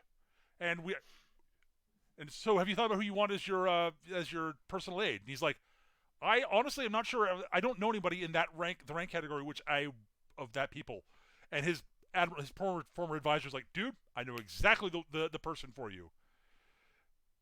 Yeah, they were the top second of the best class. student. They were the second best student in their class. Much better student than you were. Well, that's not hard. Yeah. I wasn't a very good student. Phenomenal memory, efficient, organized. Basically, will do everything that shore up pretty much all of your weaknesses. Okay, they're not on planet right now, so I can't bring them in. I can't introduce you right now, but I'll make sure they come see you soon. Cool. I'll be in my office until I leave to go home. And there's a knock on his door a little later, and this young woman walks in. She's the daughter of she's the daughter of an admiral. Her name is So you don't remember me, do you? Should I? Should I? I don't think we. Well, no. More specifically, he asked her. So if you looked, he asked her if she's looked at his plan. She's like, "Yep." What do you think? It's going to work. Do you have a basis for how it'll work? Because you're convinced because you present it in a manner that implies that you think it's going to work. That seems pretty flimsy. Why would you believe that? And she's like, well, because many years ago you told a young girl that she was going to get out of the situation alive, and the evacuation of El Facil was going to be completely fine and perfect. And you were convincing then, and you were correct then also. He's like, oh, wait a minute. So how about you get me some tea this time? Well, no, he doesn't remember that. He doesn't remember that. But she does tell him that she tells him the story, and he's like, oh yeah, Frederica Greenhill's her name, and she's like, she recites the whole story. He's like, I was that rude to you? She's like, yeah, but it wasn't a big deal. And he's like, okay, your incredible memory is going to be very useful, and we'll come with better use for it than remembering embarrassing stories about me. So yeah, right. We need to get these guys on our. We need to go get these. I need to go ask this commando team if they'll actually come and help us and pull this off. Because I'm not going to demand it, because the job I'm asking them to do is basically bordering impossible and might get them all killed. Yeah, it's if they don't pull it off, it's a suicide mission, and it's really hard to pull off. They're also the only ones that can have a chance of doing it. So, what do you think? What do you think, Frederica? And she's like, well, the one possible drawback is the guy in charge right now. A bunch, about 6 of the last 12 heads of this team have defected back to the Empire, and people are worried that he might be the next one. He might do so also. And Yang's like, what's the reason that they're thinking that he might? Well, he'd be the 13th, and they'd be unlucky. No, seriously, what's the reason why? No, that's it. That's stupid. Let's go see him. So he goes to talk to the guy, and we get to see the commandos. And the scene where the commandos meet the two of them is hilarious. Yeah, because the commandos are very rude, and it's up to the point where, like, because they're hitting on Frederica, and they're basically being very rude. And she has this wonderful line where they come up to talking, start flirting with her, and she's like, "Not even a salute, really?" Yeah. Okay, dude. Look, I'm only going to tolerate you being rude in front of the Admiral so long. Oh, you're putting your hands on me. Okay. At which point she judo throws him to the ground.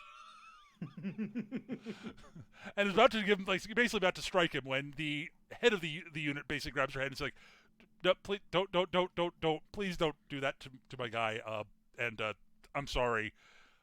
My people are being idiots. They're not used to attractive women being around. And it's making them being complete fucking morons. At which point he salutes Yang and Greenhill.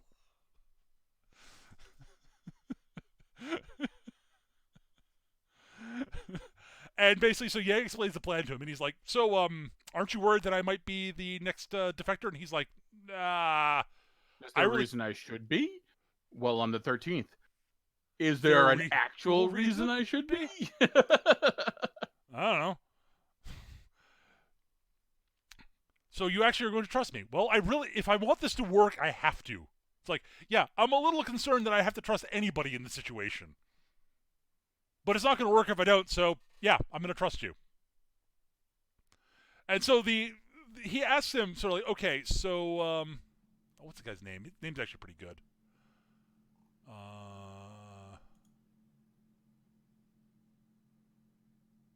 I don't remember. I can't remember his name. It's. Anyways, he's he's obviously from the. He is a Vaughn himself. He's an ex Imperial. Oh, here we go. Yeah, it's Oh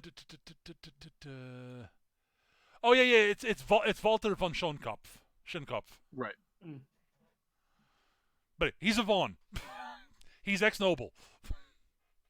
I believe he goes into it, and his grandfather was a noble who was basically fell out of favor due to his political stances.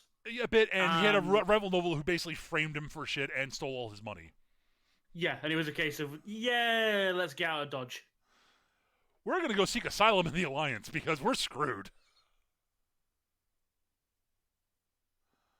So, like, even though he's got the Von and the title, and he speaks Empire, and all that kind of stuff, he was only really Imperial up until like age 6, I think they said. Yeah, something like that. Ever since then, he's been part of this.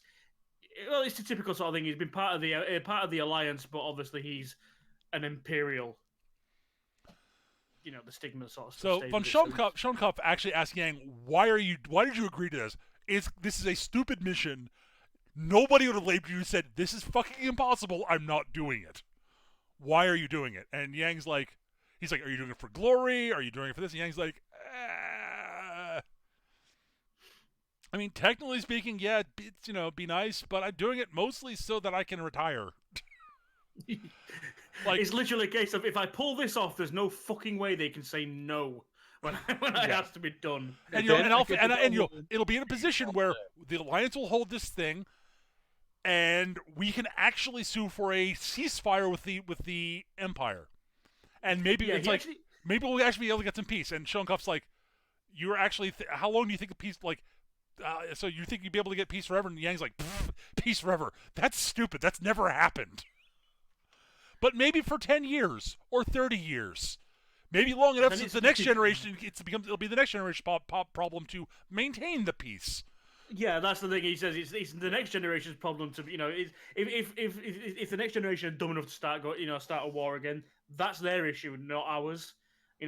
As long as we do this, we draw a line in the sand, we make it just so politically perfect to just get around a table and sort something out. I mean, unless somebody's really stupid in the Alliance and decides to invade and go completely the other way, but that's ridiculous.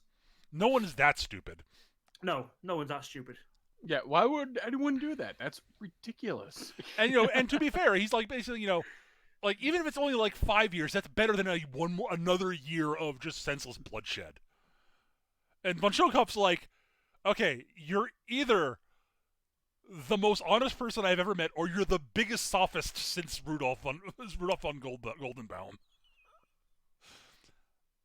And I think it's the former. I think it's just that you're honest, because, dude, I am on board though. I like your style, gang. Schoenkopf's a great character, honestly. I like Schoenkopf. He's pretty cool. He even tests him, saying, "But haven't you heard the rumors that I'm going to rebel and use this opportunity to go back to the Empire and reclaim my titles there?" And what sways him is literally Yang says, "Okay, but I'm going to trust you." Why? Because I have to. Yeah. If this is gonna work, I have to trust you. So. Okay, and that impresses him a lot as well. It's like, okay, you're not holding any pessimism or saying, "Oh, I know you're going to turn." There's no sly dig, there's no dirty line, there's no, "Oh yeah, you're probably going to stab me in the back, but it's a risk I'm going to take." It's literally, "I'm going to trust you." I'm choosing to trust you. I mean, I have to, but I'm I have to, but yeah. Yeah. But yeah, So they conduct the insertion. It's really good. The Yeah. Yang's it's plan for beautiful. taking the fortress is so goddamn good. And we're not going to spoil it, but the insertion goes off. They take the fortress. Yeah, literally, this is something we do not want to spoil. It's that much fun to watch. And it's also something that no one, absolutely fucking no one else in the Empire would have thought of doing. Yep. It literally... So they take was it Eisenhorn Fortress? Iserhorn or something like that. You might as well be, yeah. Yeah. They take the Iserhorn. they take the Swazzle book, and the squiggy. They take the squiggy nail, and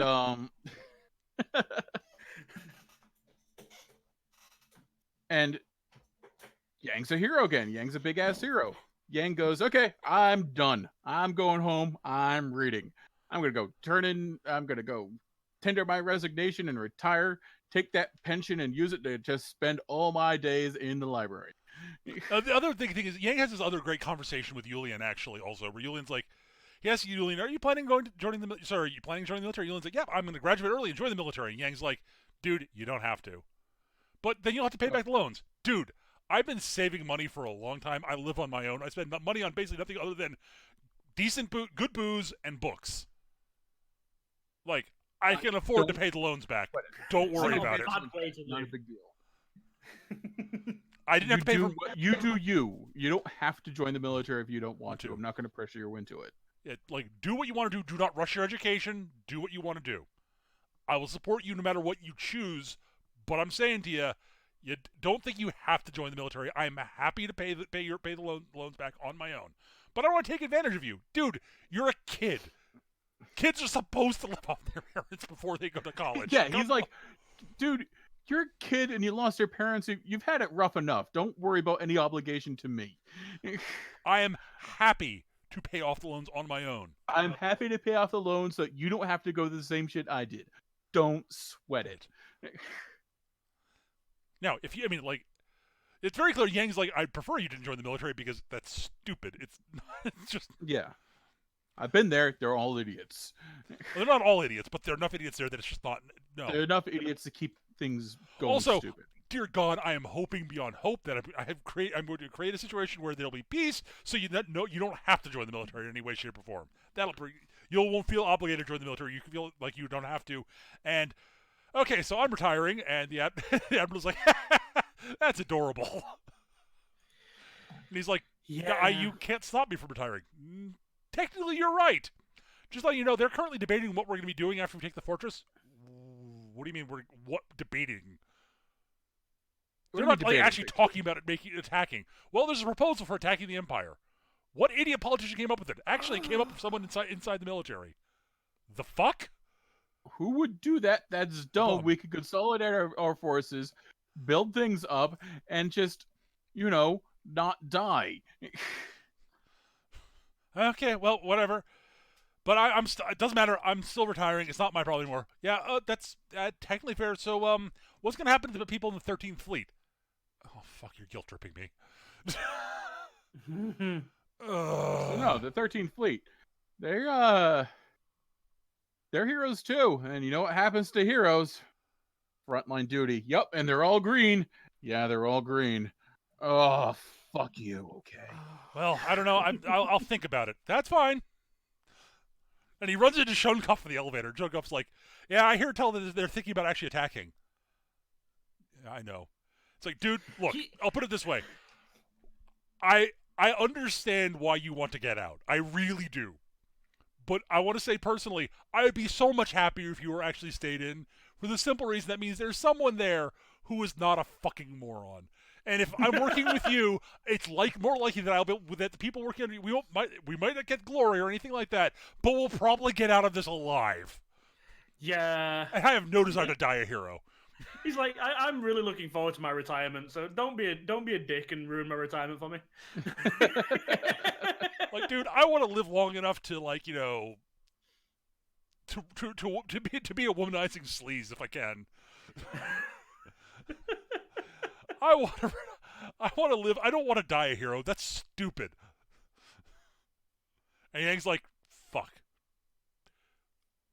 Okay, well, okay. And you can very clearly Yang's like, okay, if they're stupid enough, if the government is stupid enough to push the war forward, I really don't have a choice, do I? God damn it. Well, they won't be that stupid. They're exactly that stupid. So we get a scene at the inner council for the alliance, where we have a bunch of political hawks talking about trying to push the war. We have some political doves who are like, no, are you kidding? We can finally start reinvesting into things like infrastructure and social programs and start shoring up our losses. Like, why would we attack now? The actual head of their equivalent of the Pentagon or armed forces, like, this is dumb to attack. I'm going on record. This is a dumb plan. The Ministry of Defense, the same guy, yeah, basically says, I just want to go on record. I was against this plan. And the well done. The leader of the Dove faction basically gives this speech about we can invest in infrastructure and social programs and shore up our losses and rebuild the fleet and build up our economy and do all of these things that have been suffering because of this stupid 100 years war. We finally have an opportunity to take ourselves to the next level. And then motherfucking Margaret Thatcher light. Because she's drawn to look like a young Margaret Thatcher. Yeah, pretty much.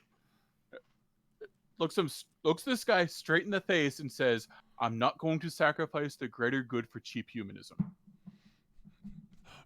This had me screaming at the screen, by the way. Yeah.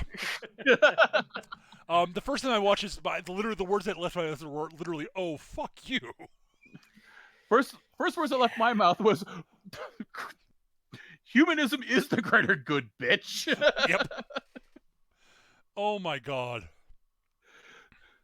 Because before this, she's been going on about she is very she's presenting herself as a true believer in how it's their right and duty to defeat the Empire because they are bad and evil and we are good and freedom and apple pie and etc.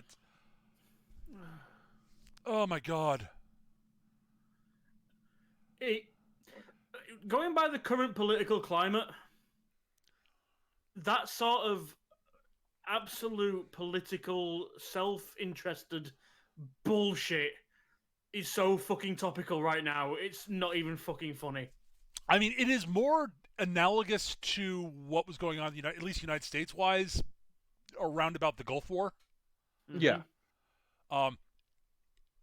They were not presenting themselves, the Hawks were not presenting themselves as cynically as the modern Hawks would be. Yeah. In the States. Oh, God. Oh, my God. God, what's her name? I can't remember her name. I hate her so much. She doesn't matter. She's worse Margaret Thatcher is what she is. Her name is irrelevant because she's the only female around the table, so they've gone for that angle already. I thought there was one other woman at the table, but there might have been. But there might have been. I don't remember. I mean, there's the. She's the only one who gets lines. She's the only one who gets. Well, they're of the counselors there. It's I think there are 13 people on the council. There's the political dove. There's her. And there's the minister. There are like 4 or 5 out of the 13 people have lines. Yeah. And a lot of them are just like, yup, or okay, or I agree. But yeah, the continuing the war thing is, it wins 8 to 5. And the Ministry of Defense is like, nope, I was against this. I totally did not see the writing on the wall and did not see the writing on the wall that this is going to happen, and am covering my ass with the military, who clearly probably don't actually want this to happen. Yeah. I at least have to appear reasonable. Now, it's also possible he's looked at the situation as like, yes, we need time to rebuild so we can really move forward and crush them. Which, again, that would be the logical Hawk position, honestly. Yes. Because there are a couple of people there's one of the people on the non-war side basically presents we economically can't sustain a war. We are going to go bankrupt. We're going to just our economy is going to collapse if we keep doing this. We need time to rebuild. But we have to continue the war. We can't afford it. But we have the opportunity to push to push and really punish the Empire. We just took their giant super laser. We punished the Empire. Yeah, we've literally closed the door into onto Alliance space. They cannot get back in.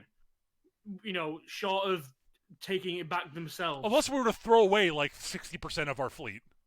Yeah. I say for no reason.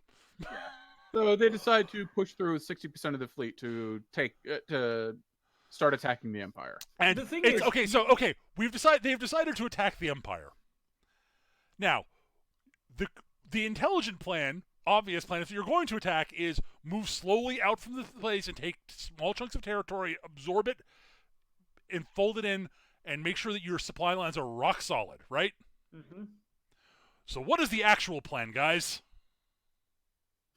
We're going to dive as deep into Imperial territory as we dare. Take every single planet as we can, yeah. Take every single planet along the way, and then move on to the next one before we've actually shored up the last one. This way, we will show that we are better than the Empire, and the Empire will revolt and revolt against the citizens. The Empire will revolt against the nobility, and we will totally, therefore, win their hearts and minds, and we won't have to. The war will end very quickly, and it'll be decisive and short. We won't have to worry about supply lines because they'll supply us. So amusingly, what happens is Reinhardt gets put in charge of the defensive fleet. Reinhardt looks at what they're doing and goes, are they seriously pushing? They're pushing. They're going to invade. We've heard they're going to invade. Here's what we're going to do. We're going to try to sucker them in as deep as possible. We're going to pull all the resources that we can off the planets they're going to hit. Well, what about our citizenry? Well, the Alliance, due to their own, due to their military policy, will supply them. But won't that make them switch sides? Sure, right up until the Alliance can't supply them anymore, which they can't. And we're going to lure their fleets as deep as possible so that we will hit them from behind and cut their supply lines.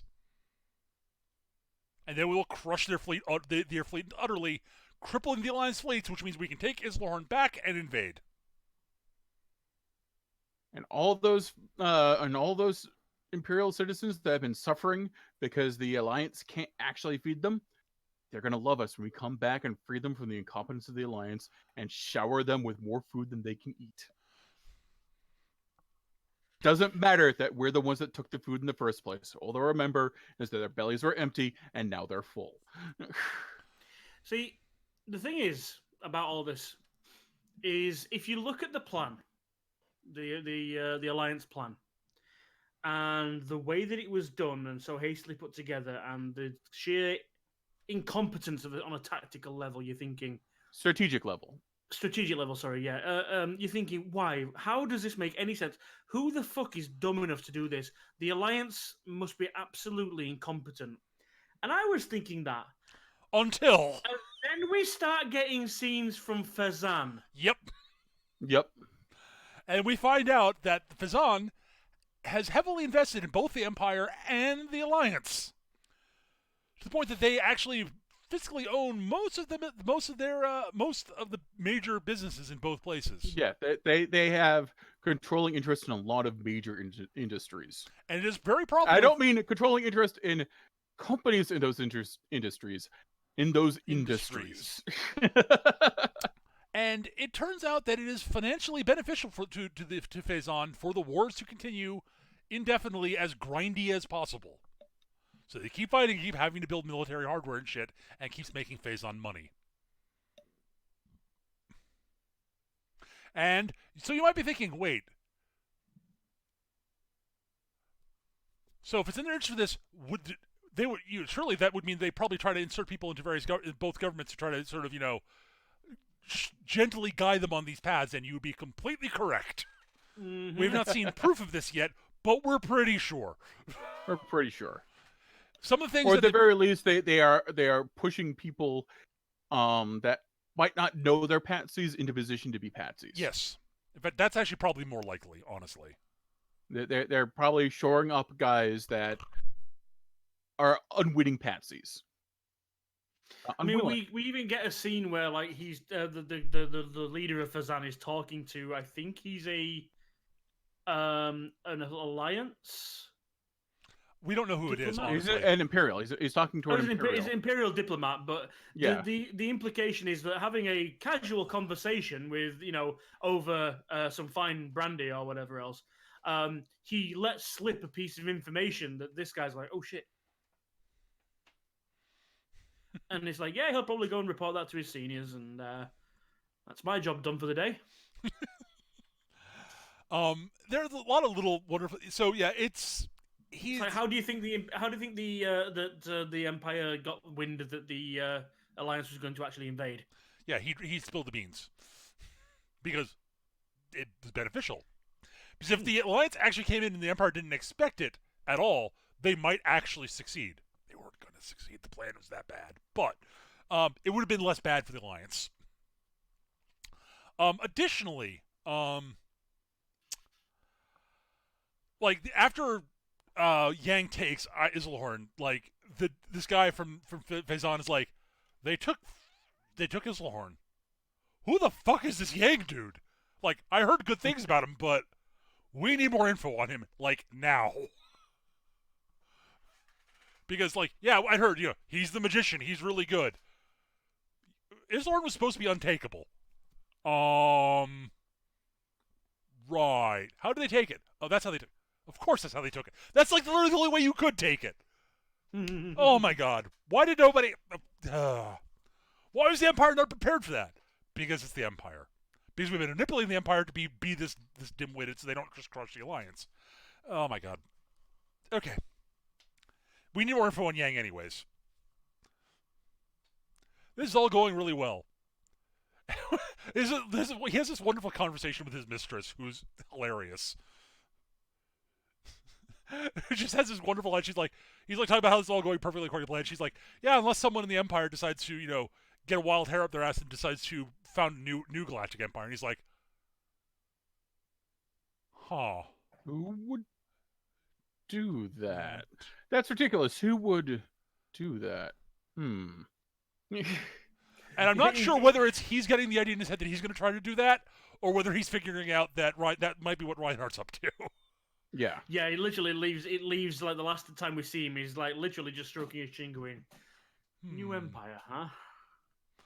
And it could be either of those. Yeah. Or it could be both. It could be, Reinhardt might try that, and I should try that. I should try that fiscally. I should be the new emperor. That'd be awesome.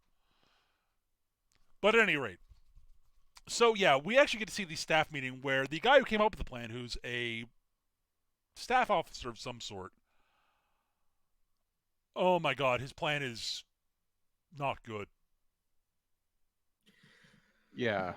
And basically, like, several admirals basically point out to him, like, flaws in his plan, and he basically glosses them over with, he basically hand waves most of the objections. He basically hand waves or counters with empty rhetoric. This'll work because I said so. I am not a particularly strategic-minded person. Even I was angry at this guy. How was he sat in this fucking room? Connections, I'm guessing. Yeah. Oh. It's literally, how are we going to invade the Empire? Well, we fly our ships to their planets, take them over, move to the next one. Okay, but how are we going to take the Empire?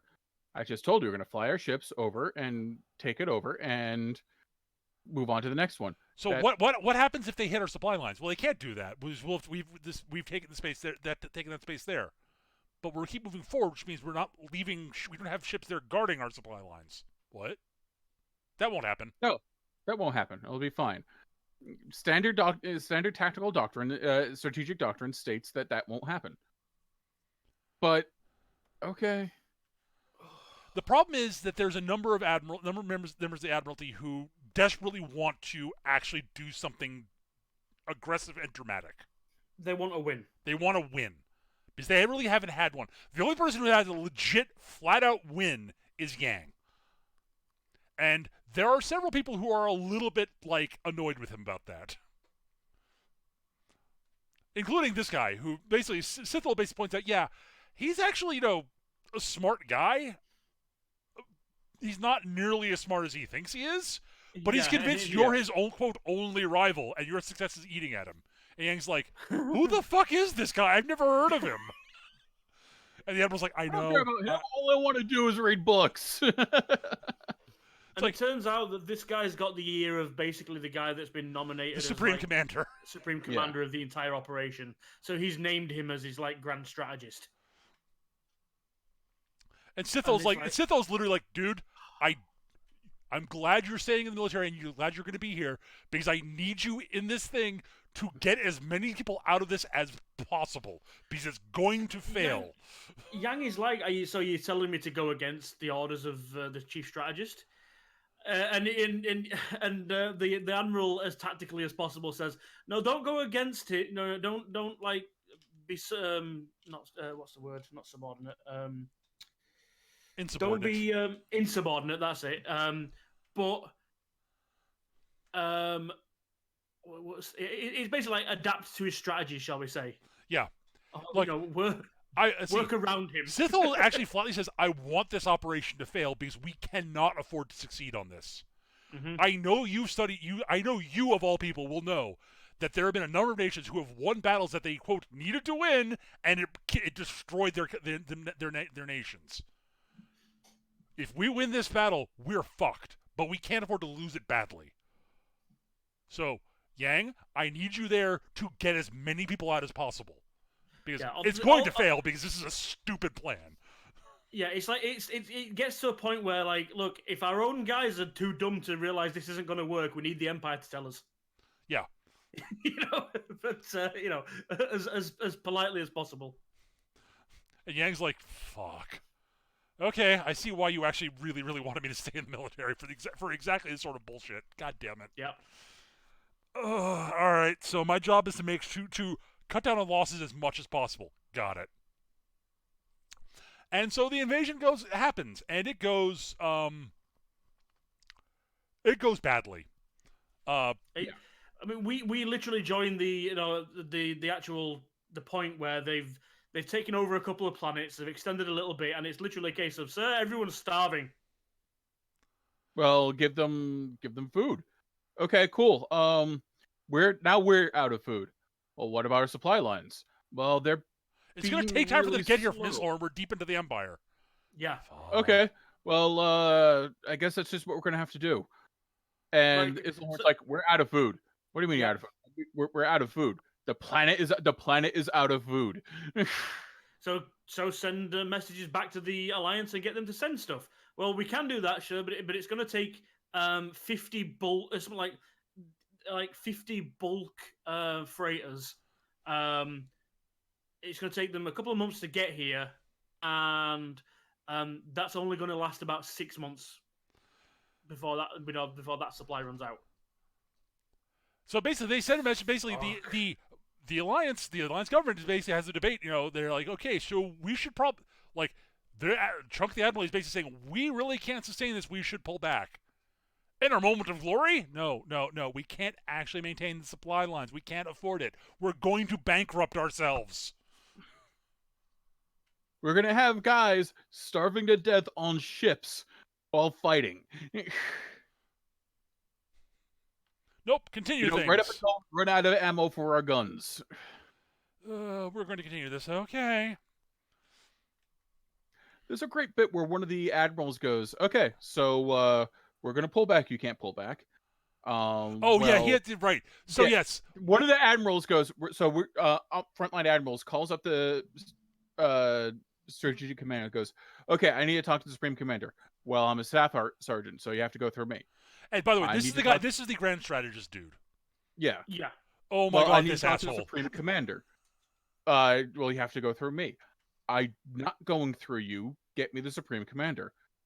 Well, you can't have the Supreme Commander. He's sleeping, and I'm in charge at the moment. He doesn't tell him that he's resting yet. He says basically the current policy is if you give me a message, I'll relay it to the Supreme Commander, and then if he needs to talk, if he thinks it's a message something worth talking about, he'll talk to you. Fine. Here's the situation. Everything's going to shit. We're running out of food and supplies. The men are in no condition to fight. the Empire is going to be coming at us. We need to pull back. I need to talk to the Supreme Commander to talk about a strategic withdrawal. We can't withdraw. We need to be there and fight and attack. We can't. We'll lose. No, you won't, because if you follow my strategy, you'll be there and you'll win. And we'll win. No, I just told you that's not possible. Get me the Supreme Commander so I can talk this over with him. Well, he's resting. He left orders that, that I'm in charge until... The best part is that he then, the strategist, he says, look, you... Clearly, you're incompetent. If I was there, I would totally be able to. I totally wouldn't run away. Oh, well, great. We'll swap. What? Yeah, you. What? Well, I'll pull my fleet back and turn command over to you, and we'll see how that goes for you. Yeah, and you can come and stand here instead of me sitting there behind the lines in your safety of this impenetrable fortress, giving commands to people who are going out to fight and die. You rear echelon motherfucker. Yeah. At which point the guy has a seizure. Has a fit. Yeah. Literally throws a fucking temper tantrum. Well, it's not even just that. He literally has a literal seizure and collapses. And the Admiral's like, the fuck just happened? Literally, it's a really overly dramatic where he just falls off the screen going, ah! Really clutching at his face and falls over and Garrick and Gavin said simultaneously, "What the fuck just happened?" At which point the Admiral had says the exact same thing. What the fuck just happened? And another officer comes on the screen and says, "Yeah, it's another Admiral." Yeah, another Admiral says, "Yeah." It turns out the physicians checked his file and he has a bit of a mental health condition. That if you don't agree with him and go with what he says, basically he handles criticism really badly. Yeah, I mean, I think for the time they say you can't. He has a problem where if he becomes frustrated, he has a fit like this, and they're like, so how is he supposed to handle that? Well, you just can't frustrate him. You have to do what he says. How is he in charge? Why is he in charge? Yeah. So how are we gonna handle this? And the Admiral's calling is like, okay, so the only answer is to get rid of him. And the other Admiral's like, yeah, I mostly agree with you. But yeah, so what can I do for you? Well, since I can't get my message through him, I need to talk to the Admiral about the Supreme Commander about retreating. Oh, the Supreme Commander is resting. What? He's asleep. What? Well, go get him. Wake him up. This is important. Wake his ass up. He specifically said not to wake him up unless there's actual unless there's an actual combat. Unless you've actually met Imperial forces. Okay, you know what? Screw it. Tell the Admiral I hope he rests. Tell the Supreme Commander I hope his sleep is good and he rests he rests well. I'm gonna get my people out of here as intact as possible. Goodbye, Admiral Bureaucrat. Click. He says something like really flippant about he's something like he's resting. Don't bother him unless it's important. The Admiralty should at least be competent enough to handle most situations. He's like, okay, well I'm gonna handle this situation. Yeah. Oh well, then what you're saying is that I have full authority to handle my fleet. In that case, having assessed the situation, I'm going home. Goodbye, click. Unfortunately, the Empire hits him in almost exactly this moment. Yeah, exactly this moment, the Empire hits the supply fleet and starts chewing on the front lines. So basically, Reinhardt gives Siegfried okay, here's your fleet of 20,000 ships. Go smash their supply lines. Yes, sir. This is previously as well. Just before we did skip over the first time that he's given command to something, and everyone's just as a proof of just how good Kirchheis is. There's a great little scene where it sets up how good he is, B again his values and how he understands the whole thing about the nobility versus the common man. I'm not going to spoil it, but it is absolutely fucking perfect. He is basically basically, Reinhardt sends him off to deal with with a noble who's revolted against the Empire, and oh god, Siegfried crushes the guy in a brilliant manner, and again, it's worth watching. Go watch it. Yeah, it's hilarious. So at this point, basically, Siegfried's whole his abilities, his His reputation is earned. We know how powerful, how good he is. Everyone who works for Reinhardt at this point now goes, yeah, Siegfried's his number 2 and it deserves it now. We get it. It was like they were like a lot of them were like, why is he the number 2? Why is he doing all this? Why is he getting all the? Oh, that's why. Yeah. Oh. And okay. He, like I said, he gives him the largest force they've got and says, just go and deal with their supply lines.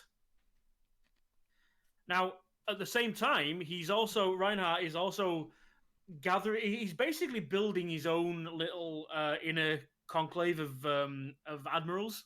Yep. People who he sees as like competent and are capable of not only capable of following orders, but have also seen they're not still up their own asses about him. Because even at this point, we're still getting admirals who are like, "Oh, he's just a kid." The vast majority of the older generation of admirals still don't take him seriously. There are a couple who do. They all get pulled into his the inner circle. Yeah. But the vast majority of the admirals, the people who are working for him, are either lesser nobles or commoners who've managed to work their way up the ranks. Yes. And it happens on both sides. Again, even Yang still gets a lot of that. A lot of the other admiralty are like, but he's still a young admiral. He doesn't really know everything. He's going to make mistakes. Like, no. Well, that's the thing is, like, the people, like, the admiralty are like, when they talk about, like, when people bring up, yeah, Lohengrim's going to be in charge. He's really good. Yes, he's very skilled, but he's very young. He's going to make mistakes. He might make mistakes, but so might we. Yeah. You can't dismiss the possibility of what he's going to do just because he might screw it up.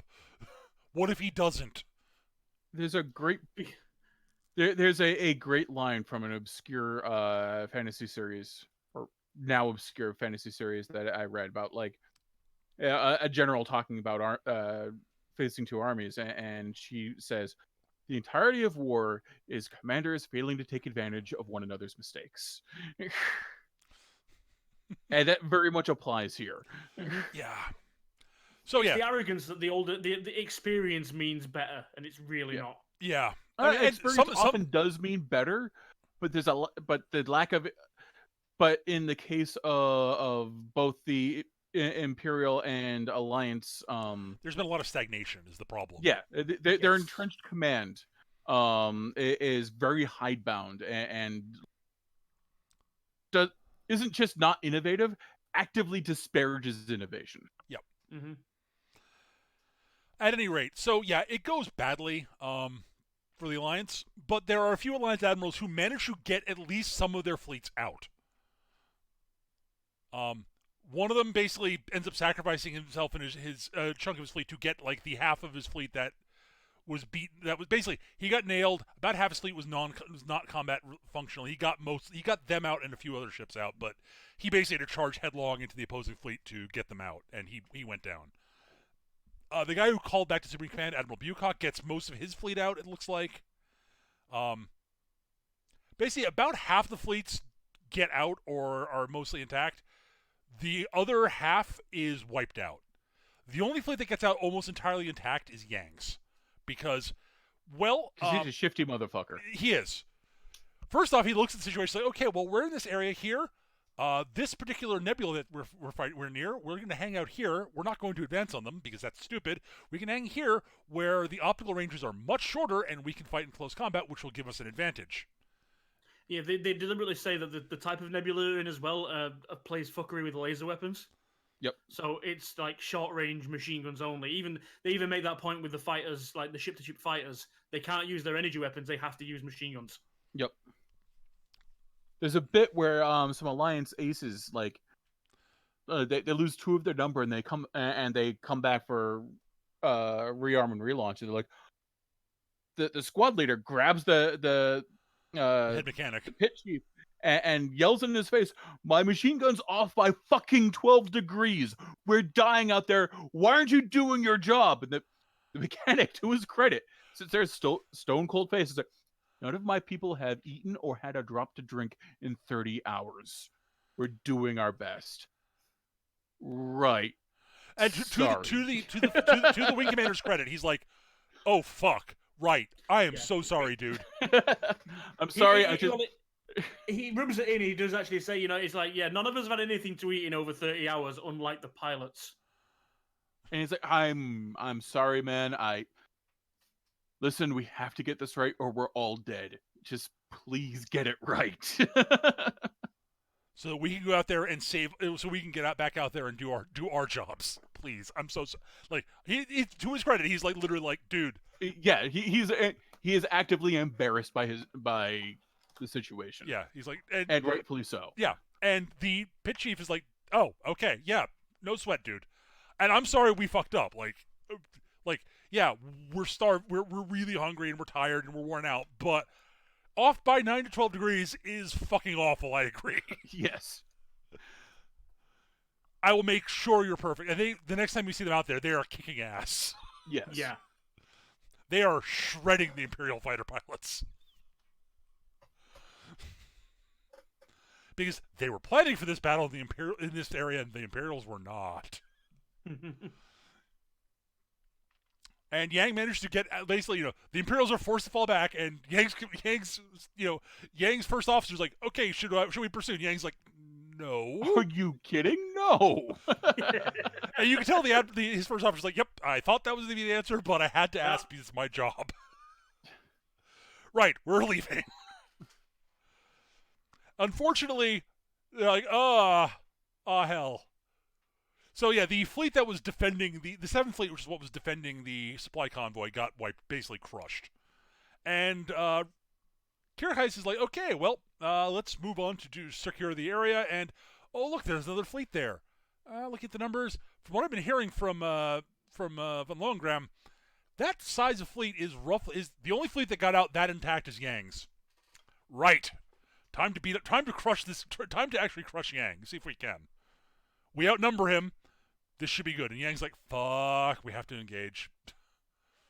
Right. We're going to have to see if we can, how the hell we're going to get out of this.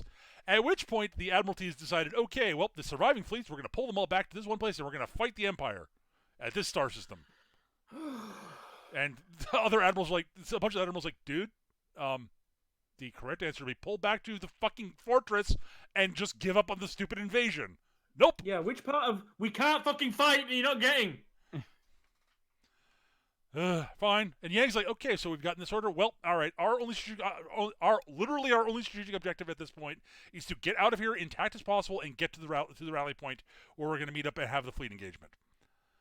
Because that's the plan. And I know that's what's being sent to everybody else, and we're not going to abandon everybody else because that's stupid. And that will get everybody else killed. So yeah, right. And Yang is doing pretty good, but he's like, oh god, this is going to hurt more than I wanted to. At which point the 7th Fleet shows up and basically the remnants of the 7th Fleet come flying out of flank and just suicide dive into Kirchheis' fleet. And Kirchheis is like, oh fuck. This was not expected. And the commander of the 7th Fleet is, okay, Yang, do the right thing, read what I'm doing, and do the right thing. And Yang's like, yep, we're leaving. Well, first off, one of it, the guy, the devil's advocate guy, he goes, oh, this is a great opportunity. We should attack. I'm like, no! Fucking no! Stop it! There is no opportunity to attack. Let's get the fuck out. Well, if this is literally the only battle that was going to be happening anytime soon, he is correct. Yeah. If this is not part of a larger series of stuff that was happening in a vacuum, that is the correct tactical move. It is the worst strategic move possible. I also love Bucock's reply when he gets the order to fall back to this place, and he's like, "Dude, we're in the middle of a fight. The fuck." I hate the people in charge of this right now. Yep, I'll take that under advisement when I'm not up my ass in Imperial warships. And so that's basically where this season ends. Is basically the Alliance fleet's falling back to the New Star Zone to get into a big fleet engagement with von Lohengrim's combined fleets. Von Lohengrim's plan is to crush them there, and therefore have wiped out about 60% of the Alliance fleets. Which hey, that's a big win for the Empire, shall we say? That's crippling. Game, is what that's that game is. over, basically. Yeah. There is no coming back from that. You were fucked. So that's where this season ends. From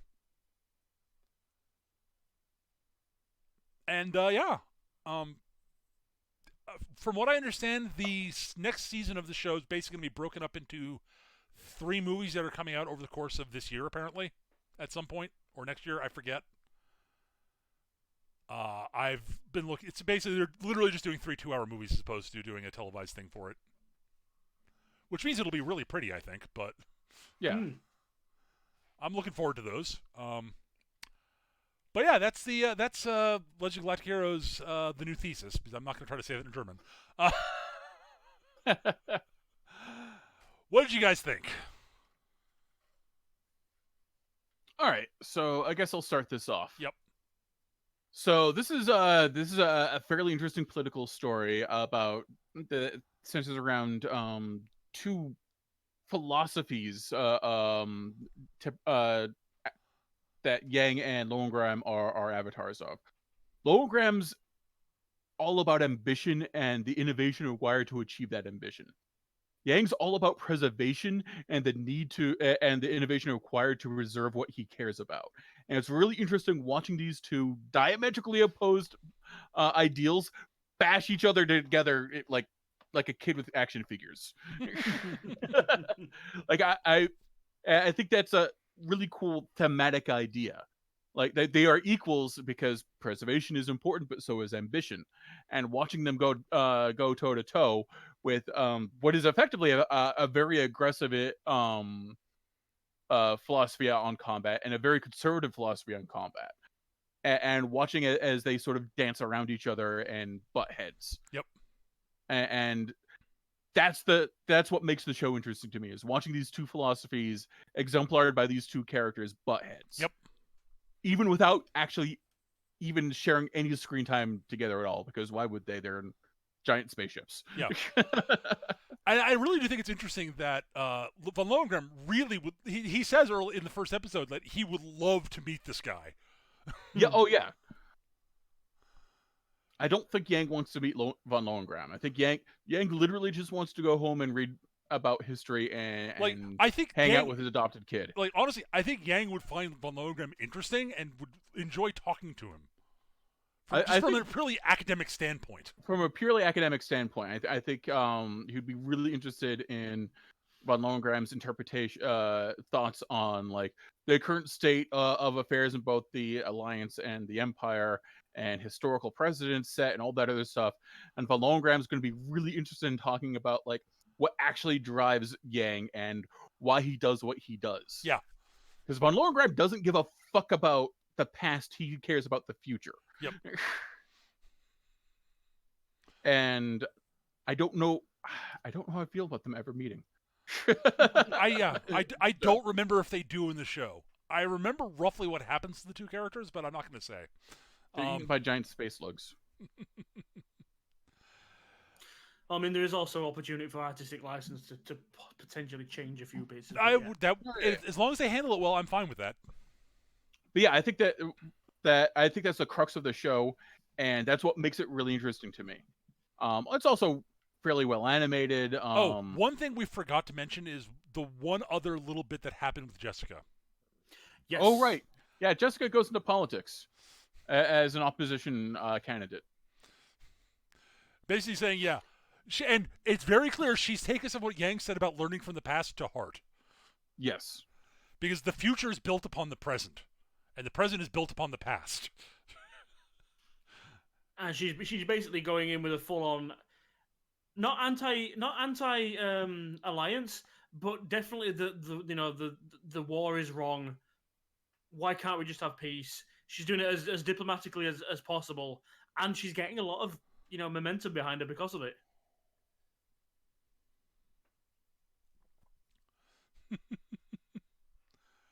Yeah. But yeah, I mean, from my point of view, I mean, this is the thing. Like, I'm not the history buff. I'm not the military buff. I'm not the tactical guy. From a show point of view, yeah, I mean, like you say, it has a lot of this politicking and from me being the proverbial layman just looking at this, I'm shouting at the screen going, why are you being this dumb? All the politicians, like what's going on, like in the real world, it's like, this seems so stupid until you peel it back and realize that there's other things at play. whether it be money, power, ambition, or whatever else going on. And you get the sense of the underlying, there's one story going on, but it's all just basically being influenced by this other story, which obviously is going to come later down the line. But yeah, I mean, the leads, they are great characters. Both of them, as Eric said, they're diametrically opposed, but they're also very similar in that they're both fighting against the stagnation of their own sides. Like I mean, yeah, Yang doesn't want to be a part of it, but while he's there, he's like, no, please, just stop being stupid. Just do this. Yes, it's not what you want, but it's the right thing to do. And people are not just fucking numbers on a military spreadsheet. The 1.5 million that we lost, yeah, it's a great big number, isn't it? If you'd have listened to me, it'd have been a lot smaller. He doesn't say that, but you can tell in his own mind, he's like, this is just stupid. Just do things where people don't die. That's all you need to do. And at the other side of it, Lowengram is not as much bothered about the people dying, but is just more about the people being, at least while they're alive, being treated with more respect. It's like the nobility. I mean, it's okay, it's well and good for the nobility to ask people to die in their name, but why the fuck should they? The nobility are not worth that. It's like if you're gonna be above someone and ask them to lay their life on the line for you, you've got to be fucking worth it. And the Imperial dignitary right now are not fucking worth it.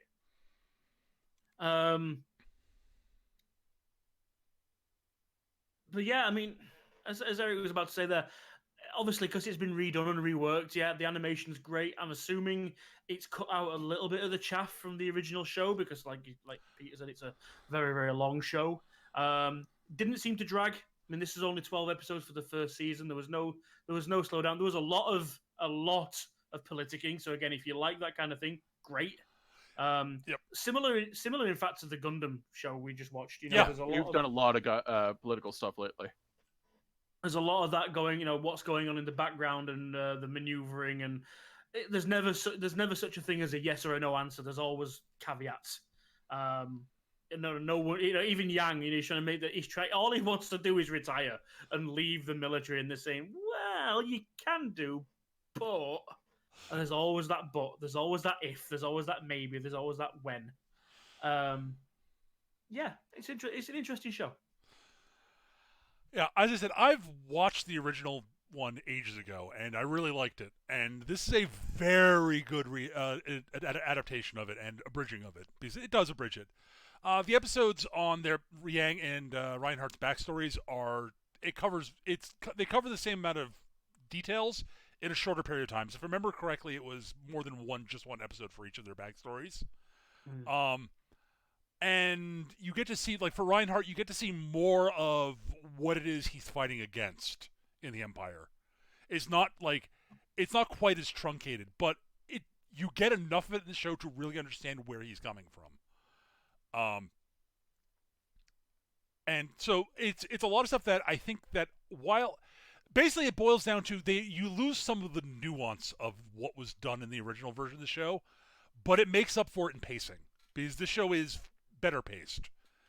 I still love the original, but this is very well done.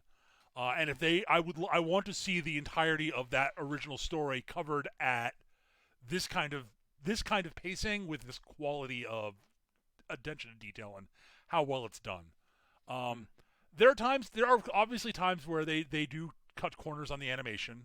There are several scenes where you've got people, just standing there talking.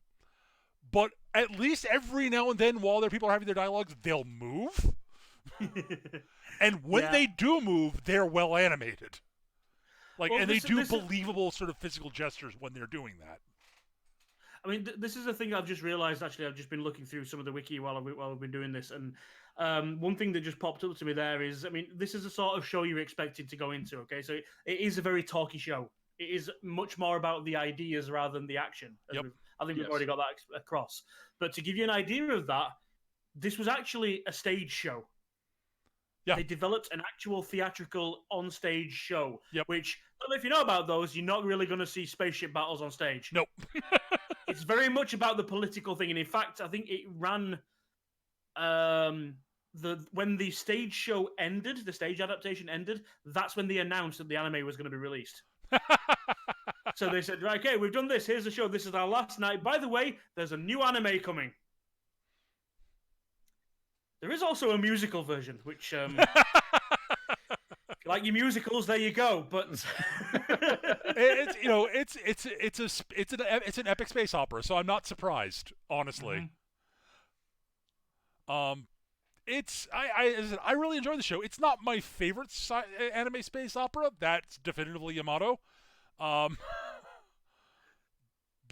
it's good. It's really good, and there aren't many shows that handle the sort of galactic politics at the same level that this show does. Like the only thing I could think of that I've not seen enough of it to really judge is Gundam, really. And I think from what I've seen of Gundam and what I've seen of this, Galactic Heroes takes a more deft hand on the politics. It feels more grounded. The politics feel more grounded, I should say, is what it boils down to. Well, Gundam has to make room for giant robots with laser swords. Yes. So. Which is very important. Not going to lie. To us, Peter. To us. I'm not going to argue it. I know you two. I'm certain that Eric would have preferred the show had it had giant robots in it. Well, yeah, everything's better than giant robots. Everything. Uh-huh. Okay, would Madoka Magica have been better with giant robots? Yes. Yes, everything's better with giant robots. Okay. This is a simple, basic rule of the universe. You know that, right? No. Red ones go faster. There's never enough DACA. Everything's better with giant robots. Yeah. Okay. Anyways, yeah, I think we all heartily recommend checking this out. I would also say, like, if you've got the patience and the time to invest in watching the original, it's probably worth watching still. But I would recommend checking this out first, just for getting the feeling of the pacing of the show, and then see if you actually do enjoy the story. Maybe then go check out the original show. Yeah. This is a better introduction to the story, the universe, I think, than the original show is. Just because it's better paced. Yeah, like the pacing is important. I might go and check out the original. I'm still intimidated by the length. I understand. I totally understand why, dude. I am less intimidated by long running shows than you are, but even it took me a while to dive into it the first time when I did. Right. I was like, 110 episodes, and then I realized I'd watched all of Bleach at one point, and I was like, 110 is nothing compared to Bleach. Yeah. Yeah. And I'll just say this: it was better than Bleach. Well, yes. To be fair, when I watched Bleach, I was also unemployed, so Fair. I literally had nothing better to do. I had the time.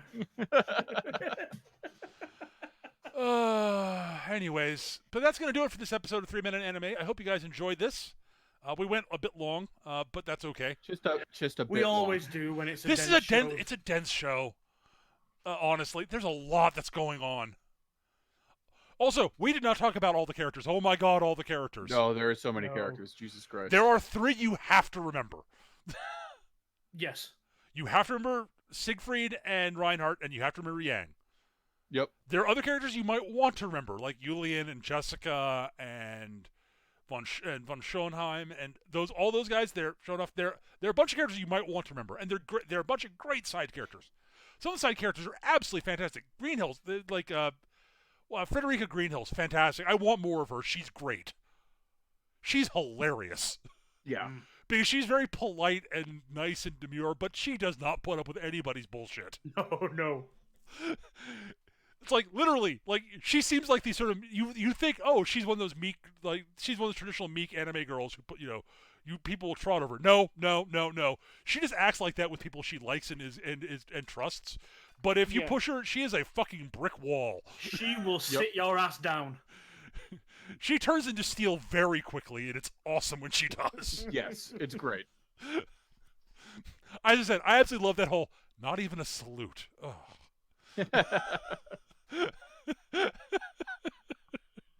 I adore her. She's great. And Jessica's fantastic. I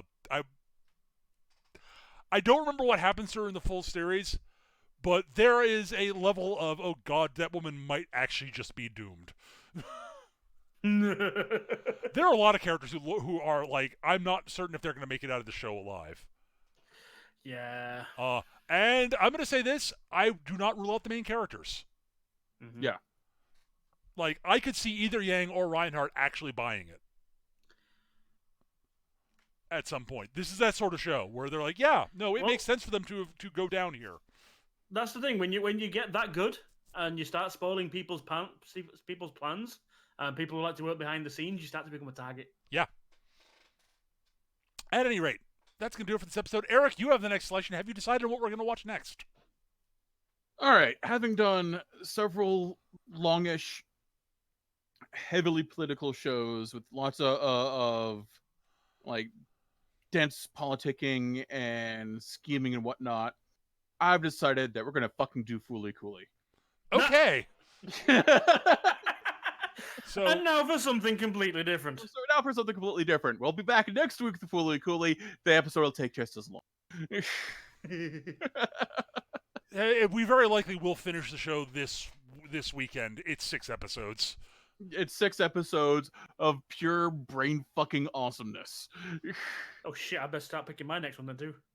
Yeah, I'm just looking at what we've done recently, and like, okay, so we did this, we did Gundam the Origin. Before that, we did Mob Psycho 100 Season 2. Yep. Before that was Yamato Season 2. Before that was the 2 seasons of Code Geass. Mm-hmm. And then before that was Spice and Wolf. Yeah, we've done a lot of slow shows lately. Well, yep. Code Geass was not slow. No, but it had a lot of its, yeah. It was just like, okay, what the fuck? Yeah. Also, some of that Season 2, oh god, some of the Season 2 was so, It ended well. It ended. At any rate, that's going to do it for this week, guys. Thank you so much, and we'll see you guys next time, everybody. Take care, everybody. Have a great night. Bye. Bye.